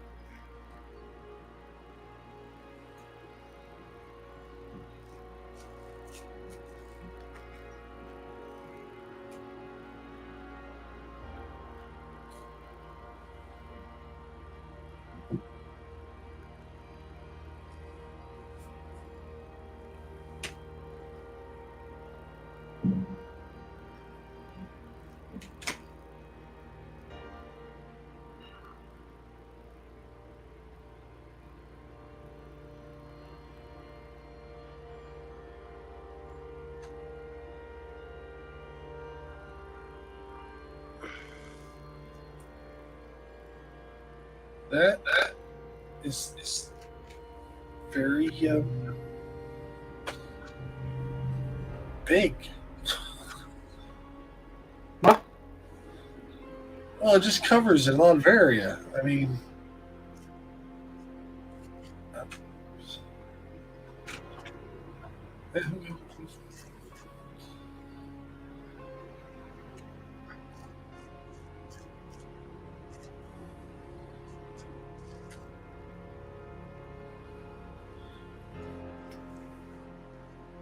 Well, I'm not really sure what you mean by cover a lot of area.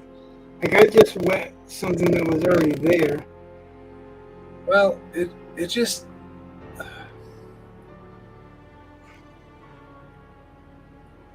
it goes from being very, somewhat subtle, and then all of a sudden it's super dark. And Yeah, you're but then splitting it that dries out. and lightens up a little bit, you know. But yeah, that's it is because what it's doing is eating away that the wax, which allows it to blend, and then because the alcohol can push it around, it's blending it. So in effect, what I'm doing is when I strip the wax away from it with the alcohol, Yeah. I'm creating pigment.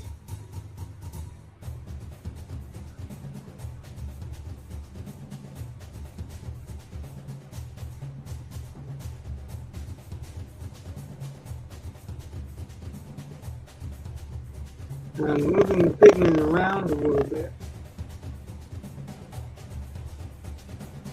How well that works, I won't see until I'm done, which is the nervous part, because unless you know the medium, you know what I mean?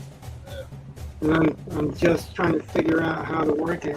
So not only am I blending, like just pushing down and blending, I'm also kind of feathering to see if it gives a different effect when it feathers. It almost makes it look like it's marker that I drew on it with, right? Yeah. At least it does to me. I mean, maybe it doesn't to anybody else. But.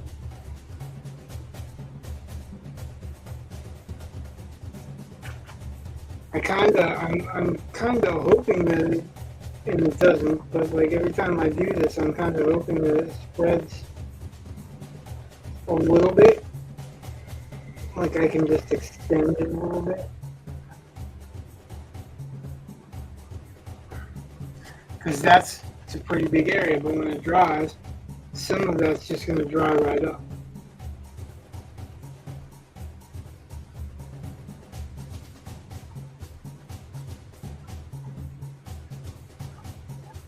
Because some of it's only the alcohol wetting the paper.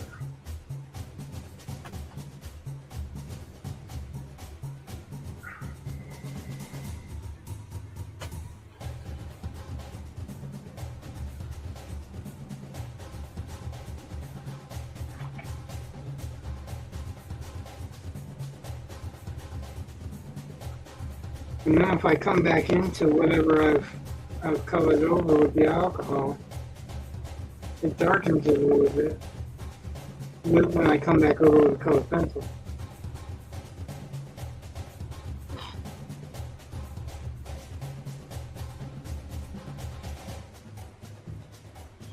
I think you asked me last time what the squeaking was, and the squeaking really was just the Q-tip kind of squelching coming across there.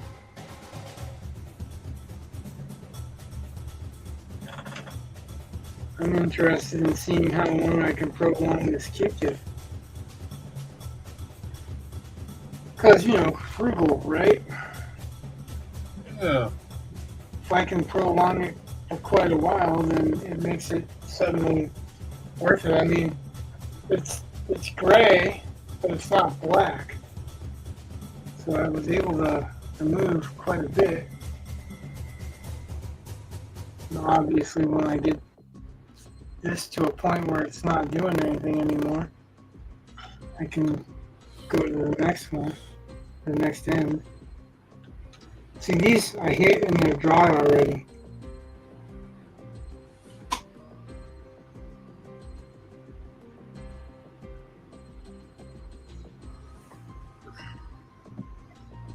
Yeah, I'm definitely interested in seeing what happens when I add color.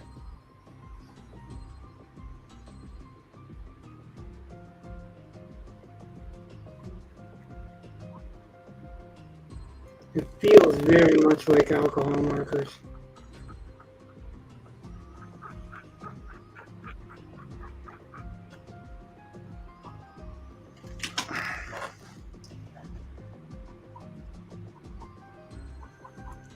So colored pencils are cheap, dude. If anything's cheap anymore. Well, that would certainly make it go a lot farther. You could have a much lighter touch. Well, to a point. Because like I said, I touched this really light and they didn't blend very well. But I'm going to see what happens when I come back into those as well. Yeah. With some black over top. But you notice, like, that's why I mute. Every time I mute, pretty much I'm muting because I'm sharpening the pencils. And I want to save you guys the ears, the sounds, the torture. Now that'll tell me the trick, like if that actually blends. Because Yeah. I just went over it with pretty much a wet Q-tip. There was very little anything in that area to blend, so like this area.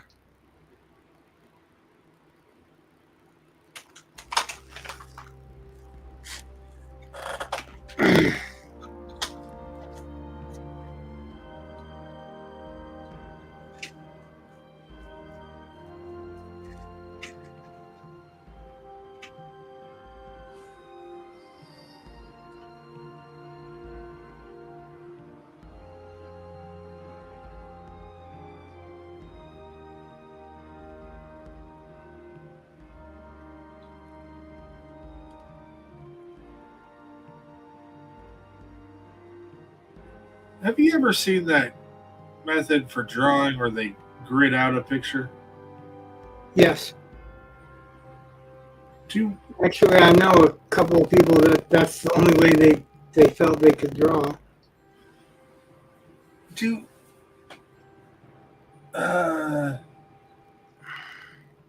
they have laser grids now for that kind of thing?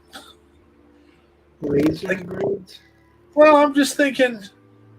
So a lot of art like that moves to digital, and there are digital drawing grids for that. There are also digital perspective grids, and it saves a lot of time and energy and thinking because you can just let perspective grid down and go.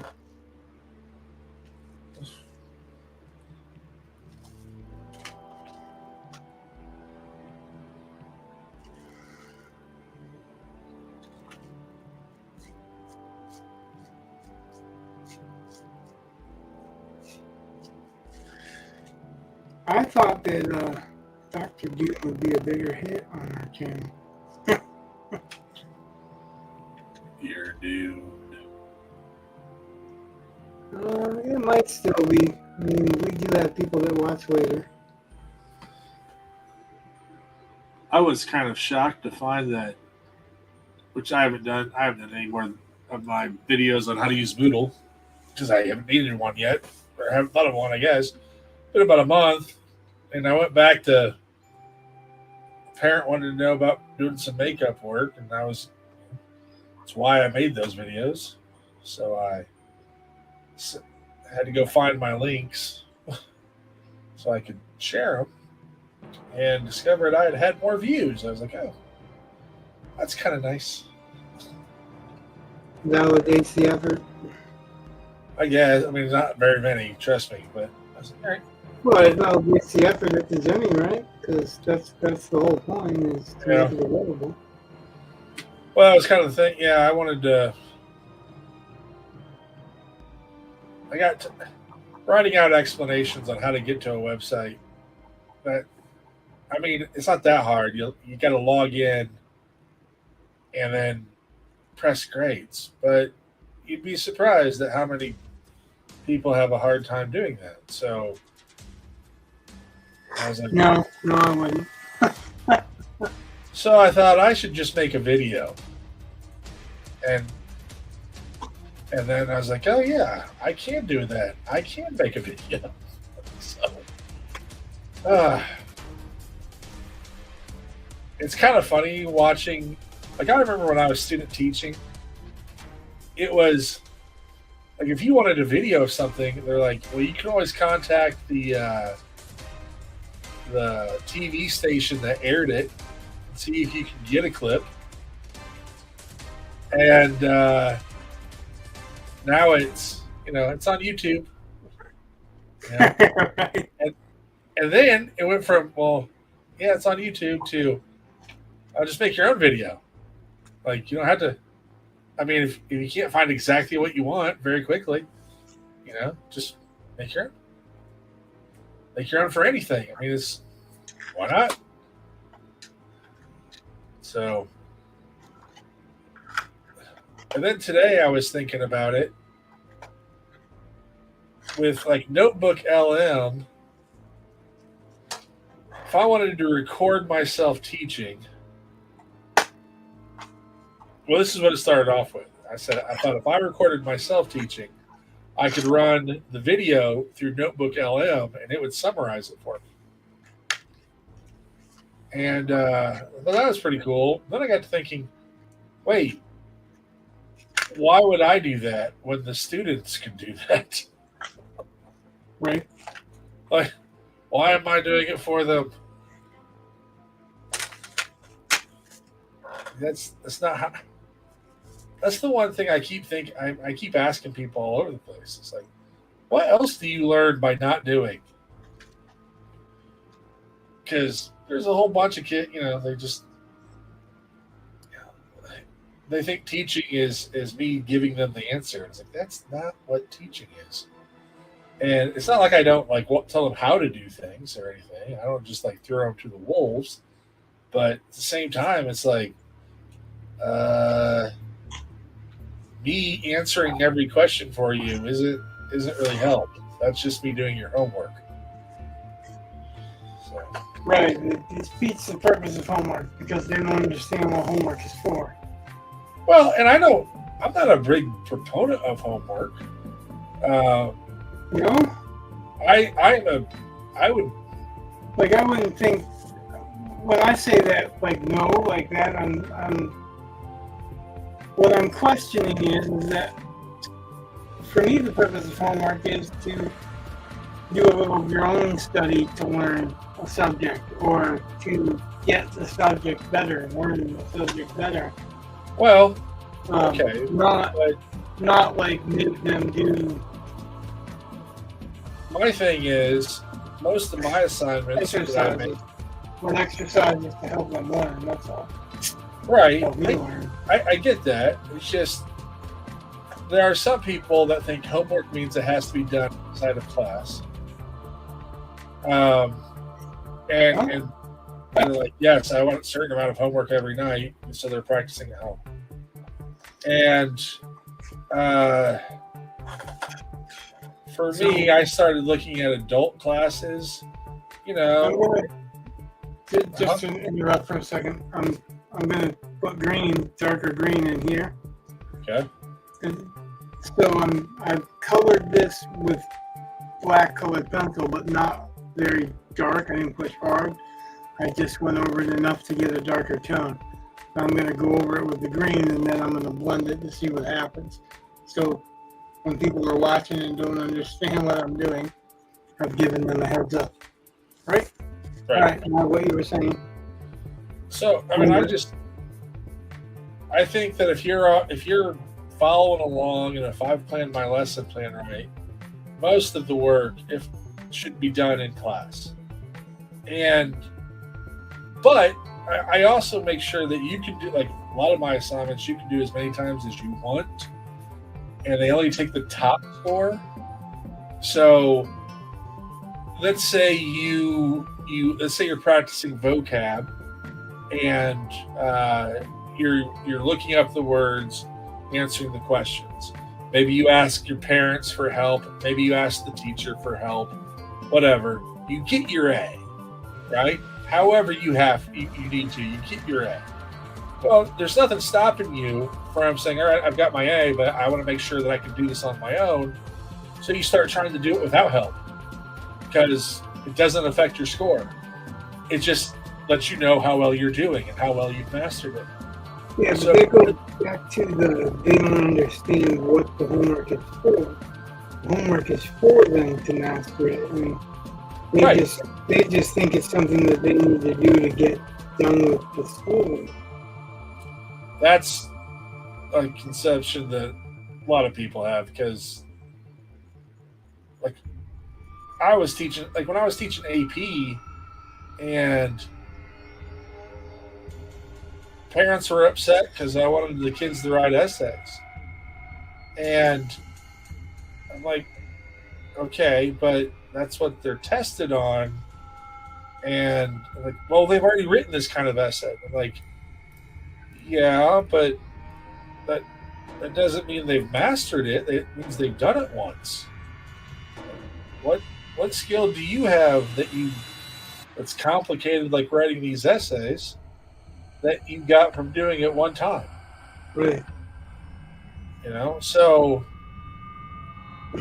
but the parents just thought for some reason I wanted to spend my time grading essays. I don't know.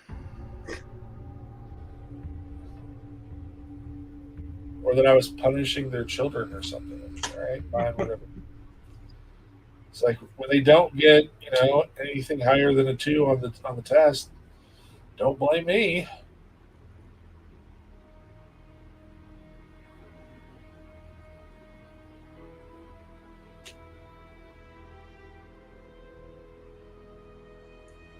Can you see what I'm doing well? And can you see the green coming in over top of it? I'm trying to keep it light so that I can see it when I blend it. But I can't see a lot of the green, but that doesn't necessarily mean it's not there because, again, it's a video and I can see a little bit. I know it's there. I just was wondering if you could see it there because I don't see it on screen. I'm seeing it in person, so I'm not sure how well it's picking up for you. That's what I'm asking about. It looks like a very faint shadow. Okay, that's kind of what it's supposed to do. It's not like it's a tone. Yeah, well, let me tell you, if I didn't know you had done that, I would kind of question if I was seeing it. Like, it's there, so I am seeing it, but on my screen at least, it's still, I would be like, wait, is that color? I guess that's color. Yeah. So it's just subtle. That's all. But it's also a green on a computer screen, and I don't know how well. I don't know if my red's turned too high or too low or whatever or something. So who knows?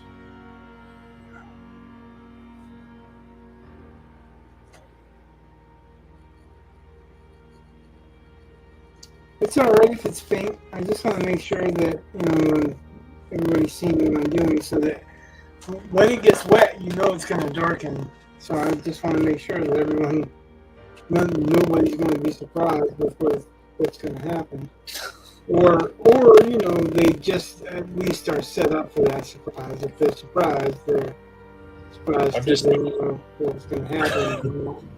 Not that they didn't know that there was green there to show up. I'm just imagining someone just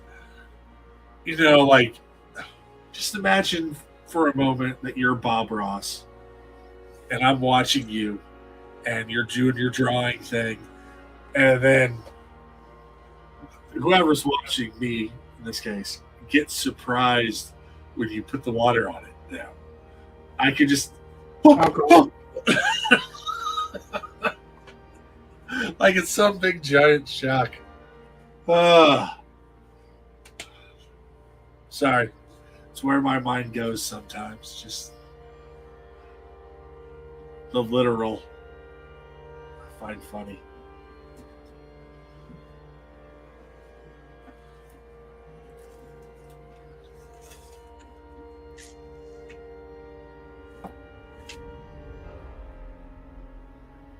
That might actually be a cool effect, though, if it's real light like that, and then it darkens enough. Like that'd just be a cool video by itself. Like you already have one set up, ready to go, and then you just, it's like those color pages. I don't know if you ever had these when you were Like little. peeling the tape back. Like you see all the process, but you really don't see it, and then you peel the tape back, and then the edge is like really clear. Yeah, something like that. But like, do you remember like, I don't know if they still have them or not, but I remember these coloring books that, like, I had a Gremlins one, but you used water, like you used a Q-tip and just rubbed water over it, and I think I used a brush, but they came with a brush, right? It's just I don't one know. brush. It wasn't like a selection of brushes and fine brushes. It was just one. Yeah, whatever. I don't know, but yeah, and the color would come through like. Yeah, they still have them. They're pre-colored. They're just you release the watercolor when you wet it. Yeah. Which I remember being young enough where I was like, "Oh, this is amazing," and then taking my time, making sure it was. And then later on, I was like, I could just dip this in water and be done. A little bit of the magic wore off. Yeah, it's like sea monkeys. Yeah.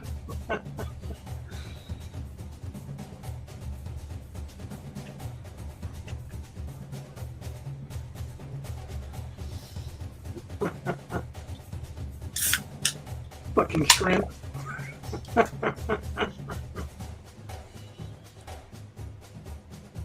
You ever do that? Save up and buy the sea monkeys from comic books? No. They're fucking shrimp. Little baby shrimp. I don't remember. I kind of think a friend of mine did, but I'm not. I wouldn't swear to it. I know a friend of mine had an ant farm, which made me laugh and chuckle. So.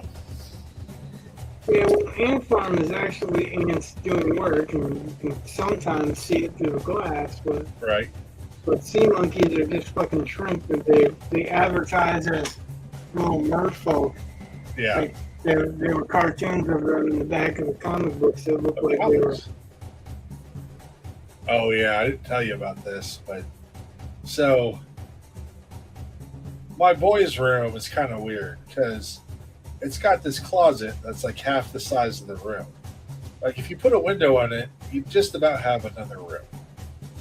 And that's basically how the boys have used it. Ooh, Reddit room.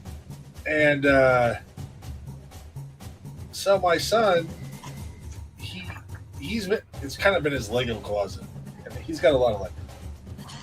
But he wanted to set up like a better table area and stuff. And he kind of made a reading nook and all this stuff. And he actually made it look pretty darn nice. Him and my wife did some really good work. But when he was done, he came in and he's like, "Where are your comic books?" I was like, "Where they always are." He's like, "Okay, I'm going to put them in my closet now." Okay. I can tell you, they'll have to kill you. Well, I was like, "Yeah." It's like, "Hey, you're gonna, okay." Like ultimately, that's why I've kept them. But it finally happened, and I was kind of like, oh, I've passed out my comics. So, because one of my fondest memories growing up, Eek the Tat that comes on here sometimes, his father had a pretty big stack of comics. Like he had like the Wolverine, with the claws, it was like a 4-run series or whatever, I think it was.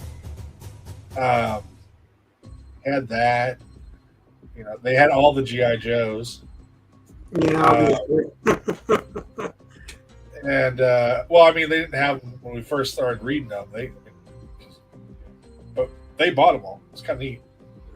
But I just had all kinds of different stuff, and and you'd get like one or two here, and then you tend to. That would be whatever you had, and you just read something else, and then we started buying comics ourselves, and it just kind of snowballed, and that's kind of how it formed. So, but Thaddeus wanted to have my comics so he could sit in his little reading nook and read comics. I was like, yes. Yeah, my Uncle Jimmy dropped off like 3 big 30-gallon trash bags full of comic books. Wow. They were not in any condition to sell. They were not in collector's conditions at all. Yeah. But man, that's when we get introduced to the Hulk, and when we got introduced to the Fantastic Four and Spider-Man and Superman, because he had them all. Like, I got into X-Men. The first X-Men that I read was the Brood run. And that was even before like John Byrne and Mark Silvestri and all those guys took over. It was still, I think, Gene Colan. And I loved it, like, because it basically was X-Men getting possessed by aliens. So definitely what my 11-year-old brain needed to kick it to life. But yeah, he started me on a lifelong love of comic books because of that. He just dropped us off he dropped them off actually with my cousins, but we lived down the road from each other, like very close. I think maybe 4 places separated us, and basically they were more. I didn't have any brothers and sisters growing up, so they were really my brothers and sisters. But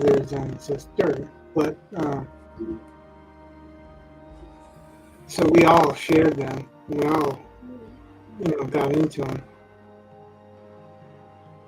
I think my cousin Steve got into them the most, and that's Joe's brother. Yeah. But we all got into him, but like he got into him to the point where that's why he got a job. So, well, I can say that all that's right, about the time I stopped. green tone. Let's see what happens when we add some alcohol. Alcohol. Let me add a little bit of lighter green to the mixer.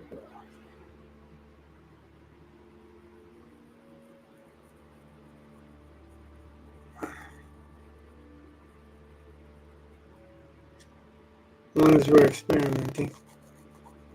Might as well.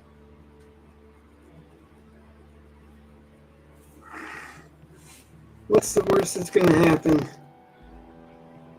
Self-immolation. No, not self-immolation, because I'd have to have a lighter or something that's flammable. Or, yeah, something that's... Like alcohol? A source of flame. No, because alcohol can't light itself. Well, maybe you spark something on your table somehow, and... Not likely. I don't have anything to spark. Don't have anything to spark. Doesn't work that way. Maybe there's a flash of electricity and the bulb bursts, and... Are you hoping? Because, you can go anytime if you want. You don't have to wait for me to fucking suddenly immolate. I'm just saying, while the chances are low, they're not zero.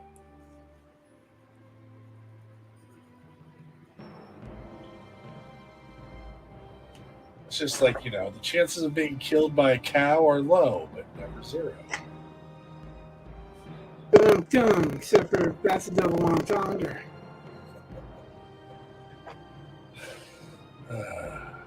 It's cow's love. I know.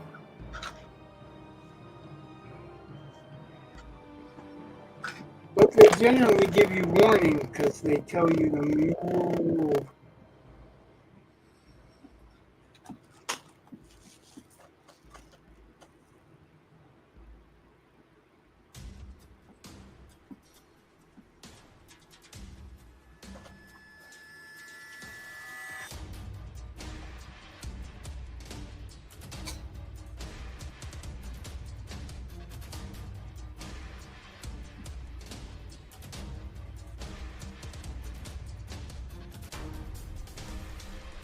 It does blend.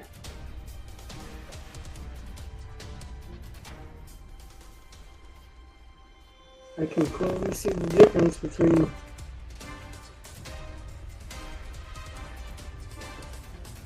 what happens when it's just going over the black and when it's going over the black and green. That. That's kind of neat. It's that section, so.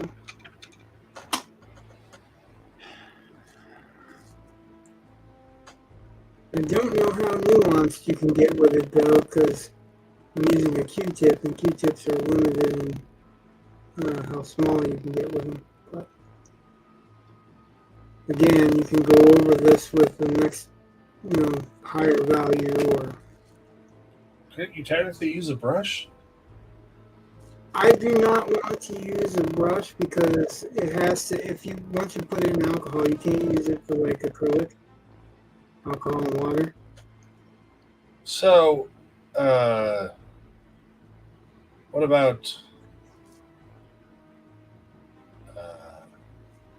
Hey, you just buy like some cheapo tiny brushes. I don't know about that. Well, I mean, it's just. I haven't had good luck with cheap tiny brushes. Usually the bristles are coming out and doing all funky things, and I like more control over the matter. But what I was going to say is they've got these kind of like, those like rubber spatulas for baking. Yeah. They've got smaller ones that actually come to a point, and I was wondering about doing that, to see if that would work. But I also think, like I was saying, like you can come back over this in the middle with a lighter value and sharpen whatever edges that are clumsy.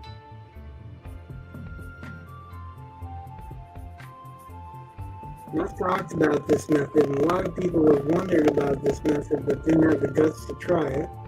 I talked to somebody else that said something very similar. They didn't have the nerve to do it and see how it would work. So I'm doing this for all of us. Taking one for the team.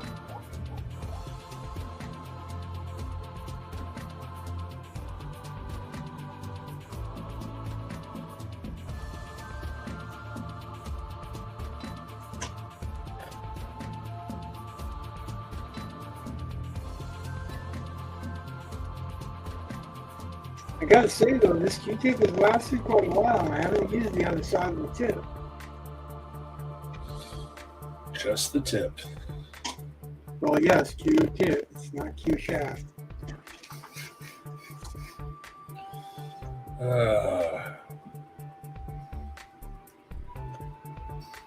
You hang around two young people all day, apparently.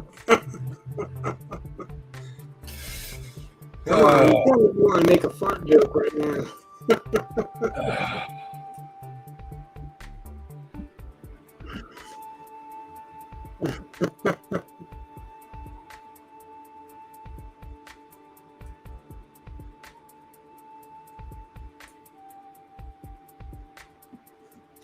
Someone actually was worried about what happened to the paper.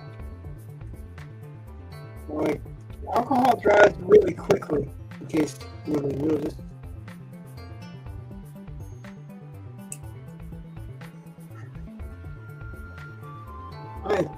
The more I work with this, the more I like the blend that it's getting. And I was learning to tattoo. I used to do tattoo flash, which is, if anyone doesn't know, it's the patterns on the wall that people put. I do not know why it's named flash, and I've been doing this a long time, so if you don't know, don't feel bad.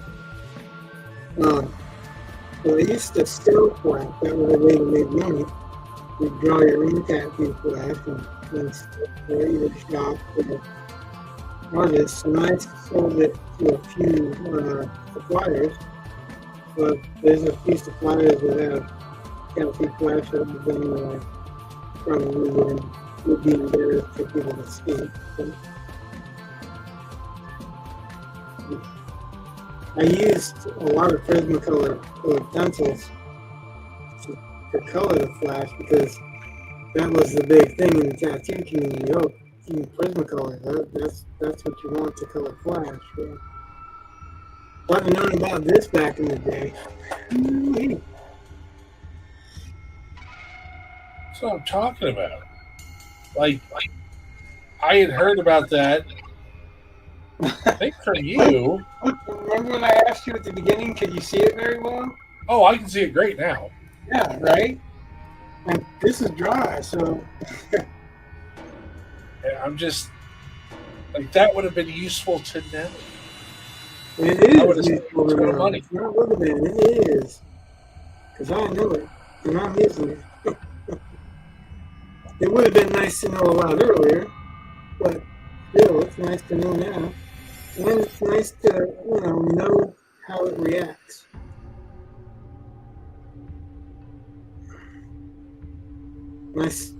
I think that, to a degree, it might work a little bit better on watercolor paper, something that's made to get wet, because it looks like there are pieces of this kind of that are mulching a little bit, like a little fibrous Yeah. in spots that are coming out. But again, it's my habit of not leaving shit alone to dry. That's probably a good part of it. I'm pretty happy with how that's looking, really. Yeah.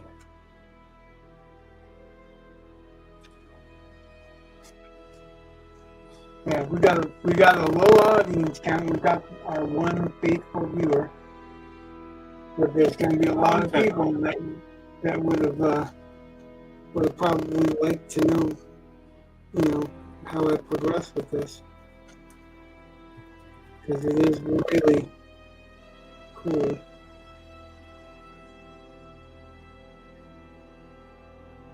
And I think maybe this can be layered like this.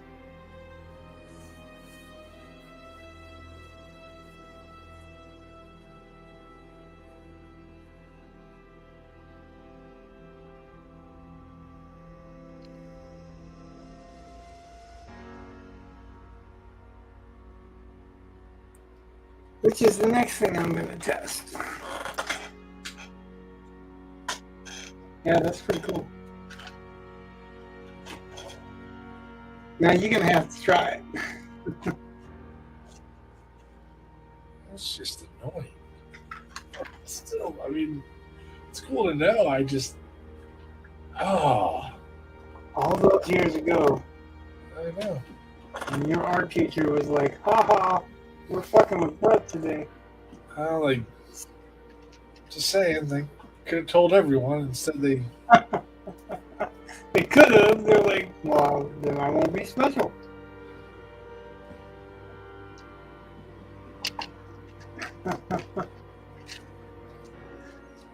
Now let's see what happens when we go back over it.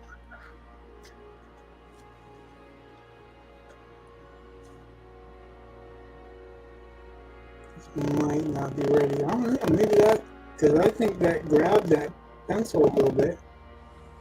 It definitely leaves it darker. I'm not even trying to push very hard, so.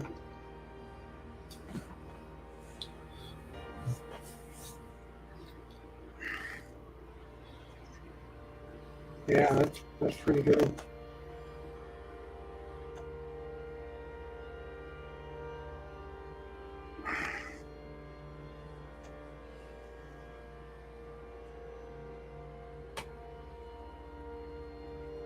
So nothing though replaces knowing where to put the blends and where to put the loose textures and all that stuff. There's nothing that fixes that with knowing how to blend well. It's just a technique, a tool to put in your tool belt.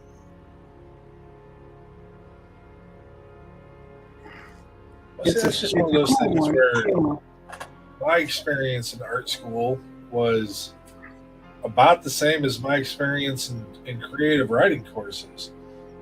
They don't teach a lot. They just have you do a lot. And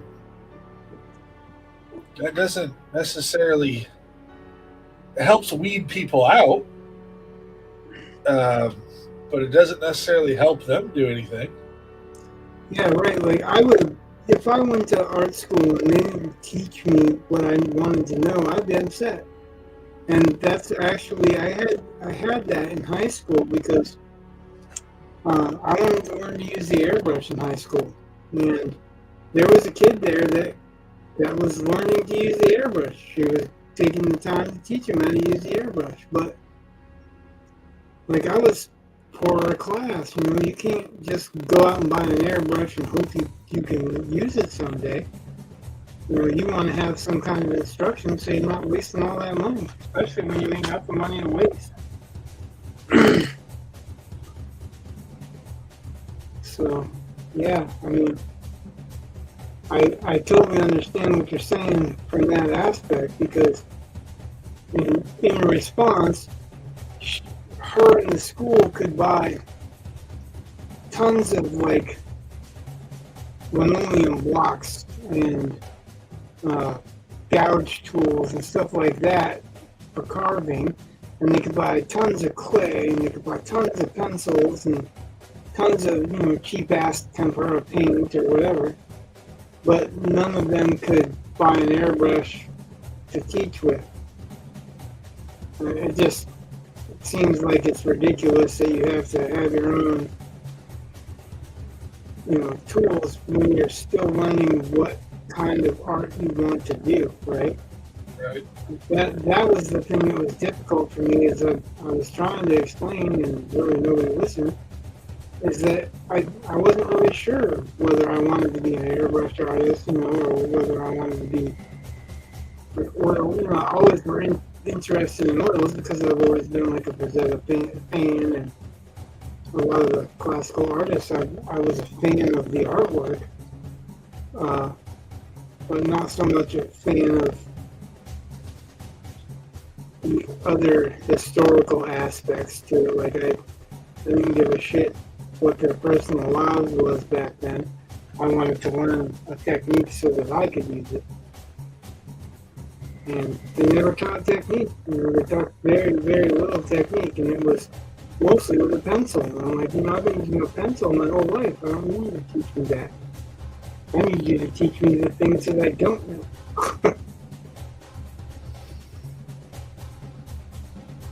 Look at how dark that got. I mean, it wasn't really hard at all. Like, I just barely brushing on it.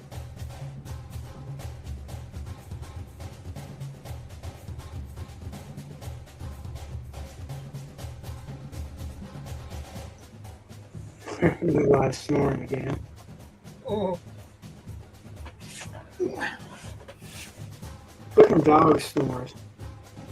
The way on my side of the bed and snore and keep me up at night. And I'm like, fucking A. Like, we can't get a normal pet. Let's give him a pet that works right. All our pets are broke. All our pets got something wrong with them. We need to be turning them back into the manufacturer.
The cool thing is you really can't even see where the different greens are. I mean, unless you know what you're looking for, you won't see that blend there either.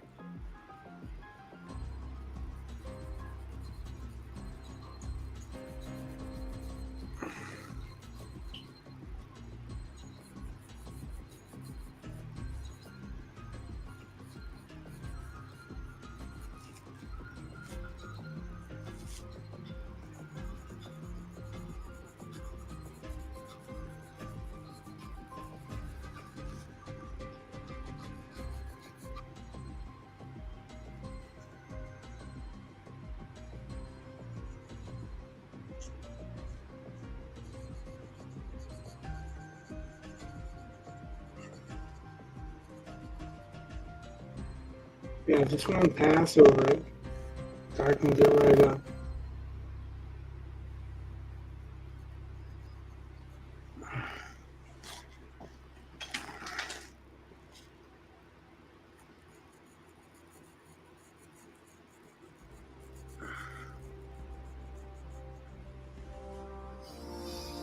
Oh my god. I just remembered something.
I What? think actually hitting the paper first with the alcohol leaves some alcohol residue on it. See, it's leaving a darker green in the area where I kind of smudged a bunch of alcohol. Hmm. So even that assists with it. So it's almost like prepping the canvas. Like if you're doing watercolor, some people watercolor, they prep the canvas by wetting the canvas first. Yeah. Kind of feels like that's what's going on here a little bit.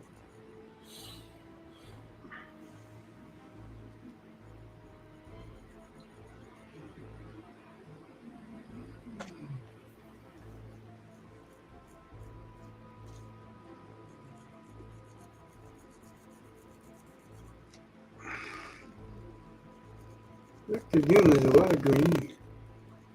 That is true.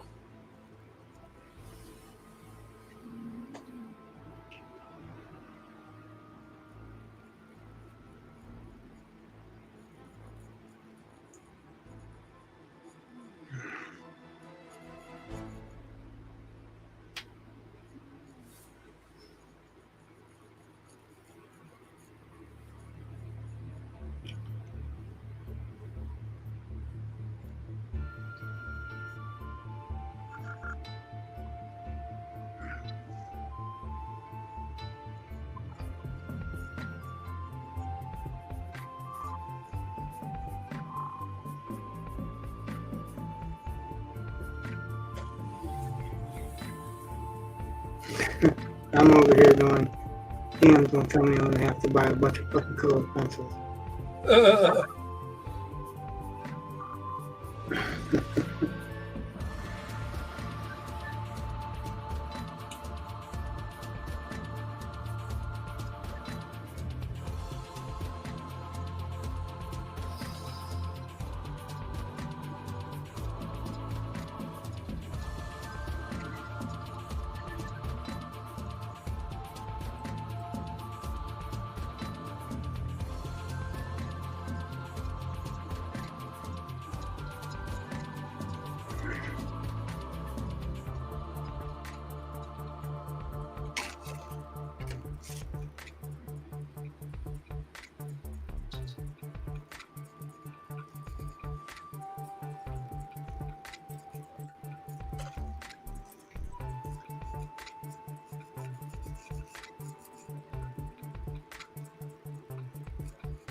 It definitely does look like I prepped the canvas a little bit.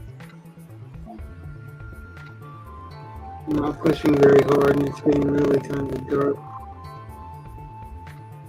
swaths.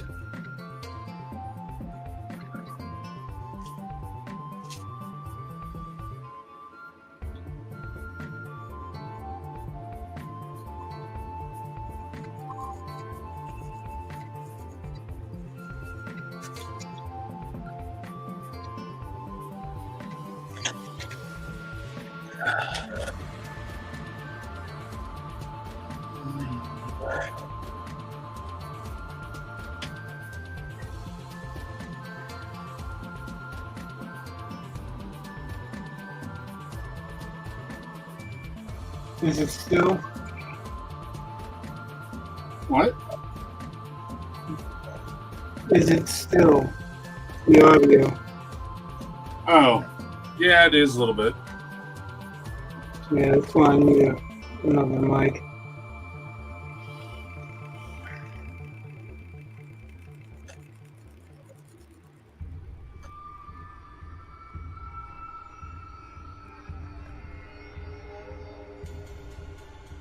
We're not too long for it tonight anyway. So Well, that's good.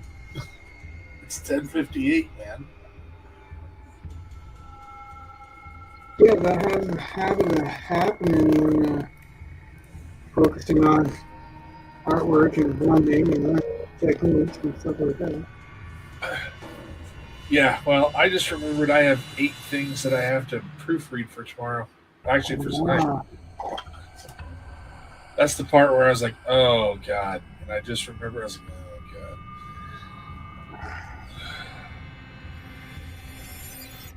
Good thing is that I don't think it'll take, like, some of these things are short.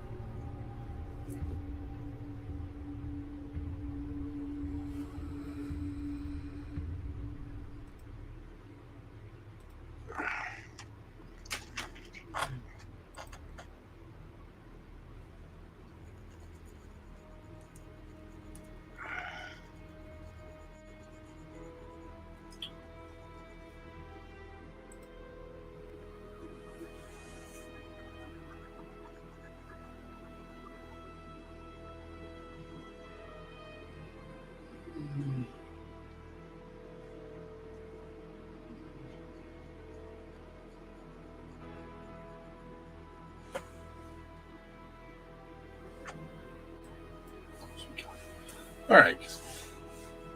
For a moment, I thought thought I had more items. Oh, no. What? Well, it's a zip file, and I just had this fear for a moment that it was more than the 8 items I was looking at, like because you can kind of nest things. Oh, and so I was worried. So, that's all. That's it. No, You know, just those minor moments of sweet panic.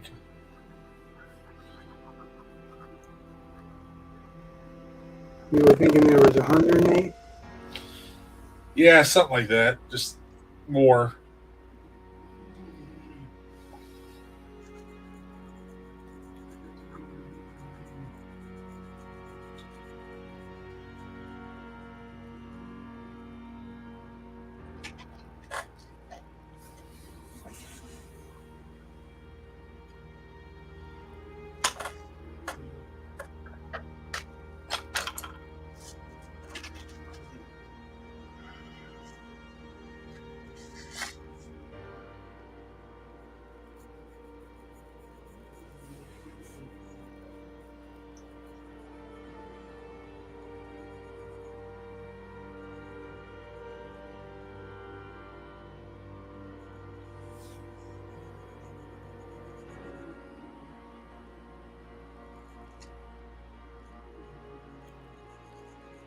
Well, setting up for that phone was running fast. I would have known what time it was if he wasn't sleeping.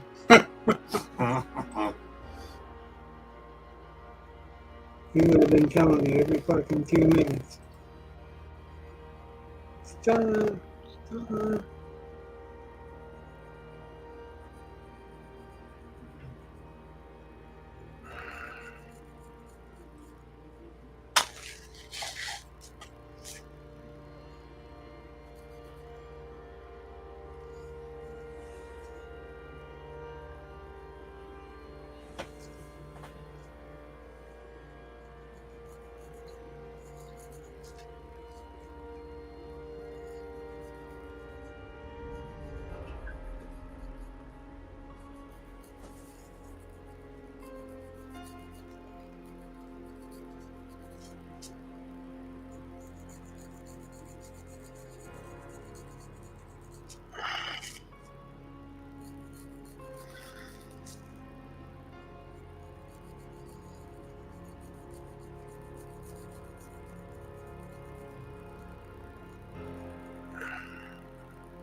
This setup is nearly complete.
Guess we're gonna have to do the armor a different time.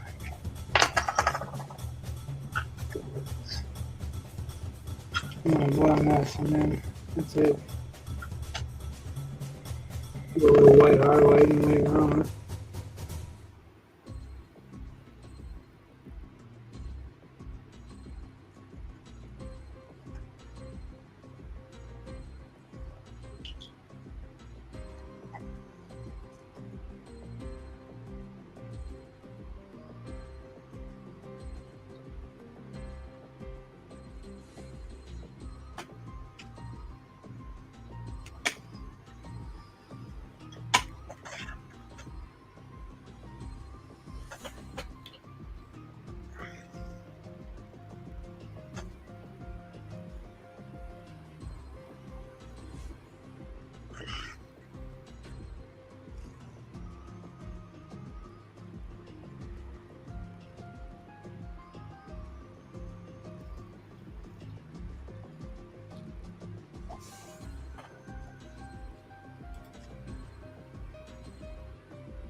All right, Rich, I gotta go.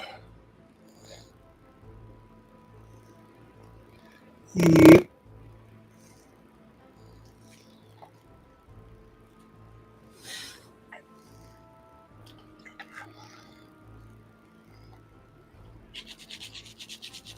Talk to you later, man. See ya. God bless.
course, you can stop anywhere you want.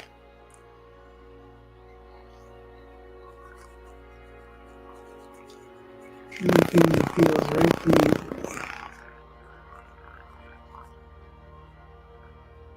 I just want the white sauce a little bit heavier on the top.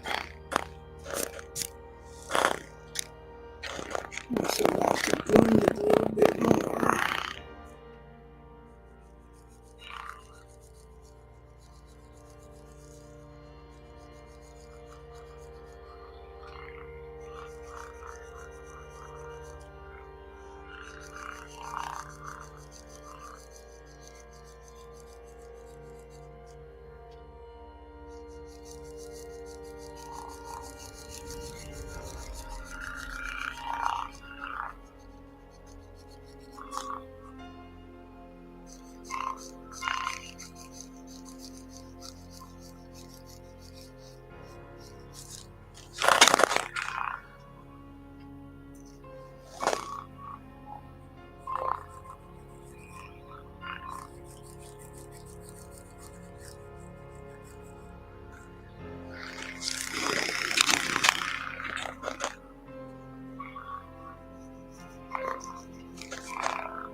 Let's see how this works.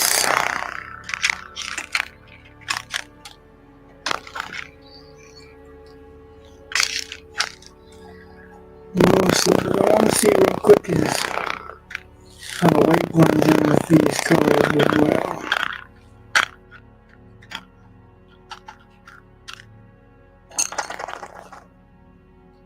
I'm going to use a clean end.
Well, I think that'd be it for tonight.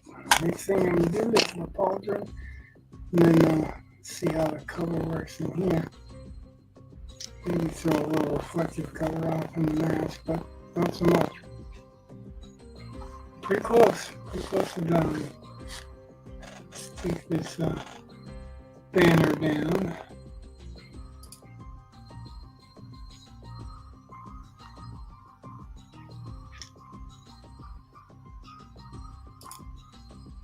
There we go.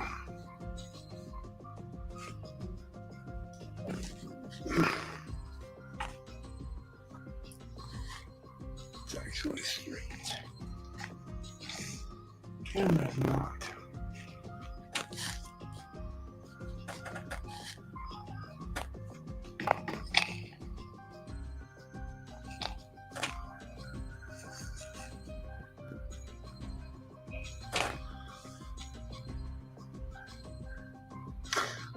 Alright, that's for tonight. Thanks for watching. Anyone that watched, like, subscribe, follow. Good night. God bless. Much love.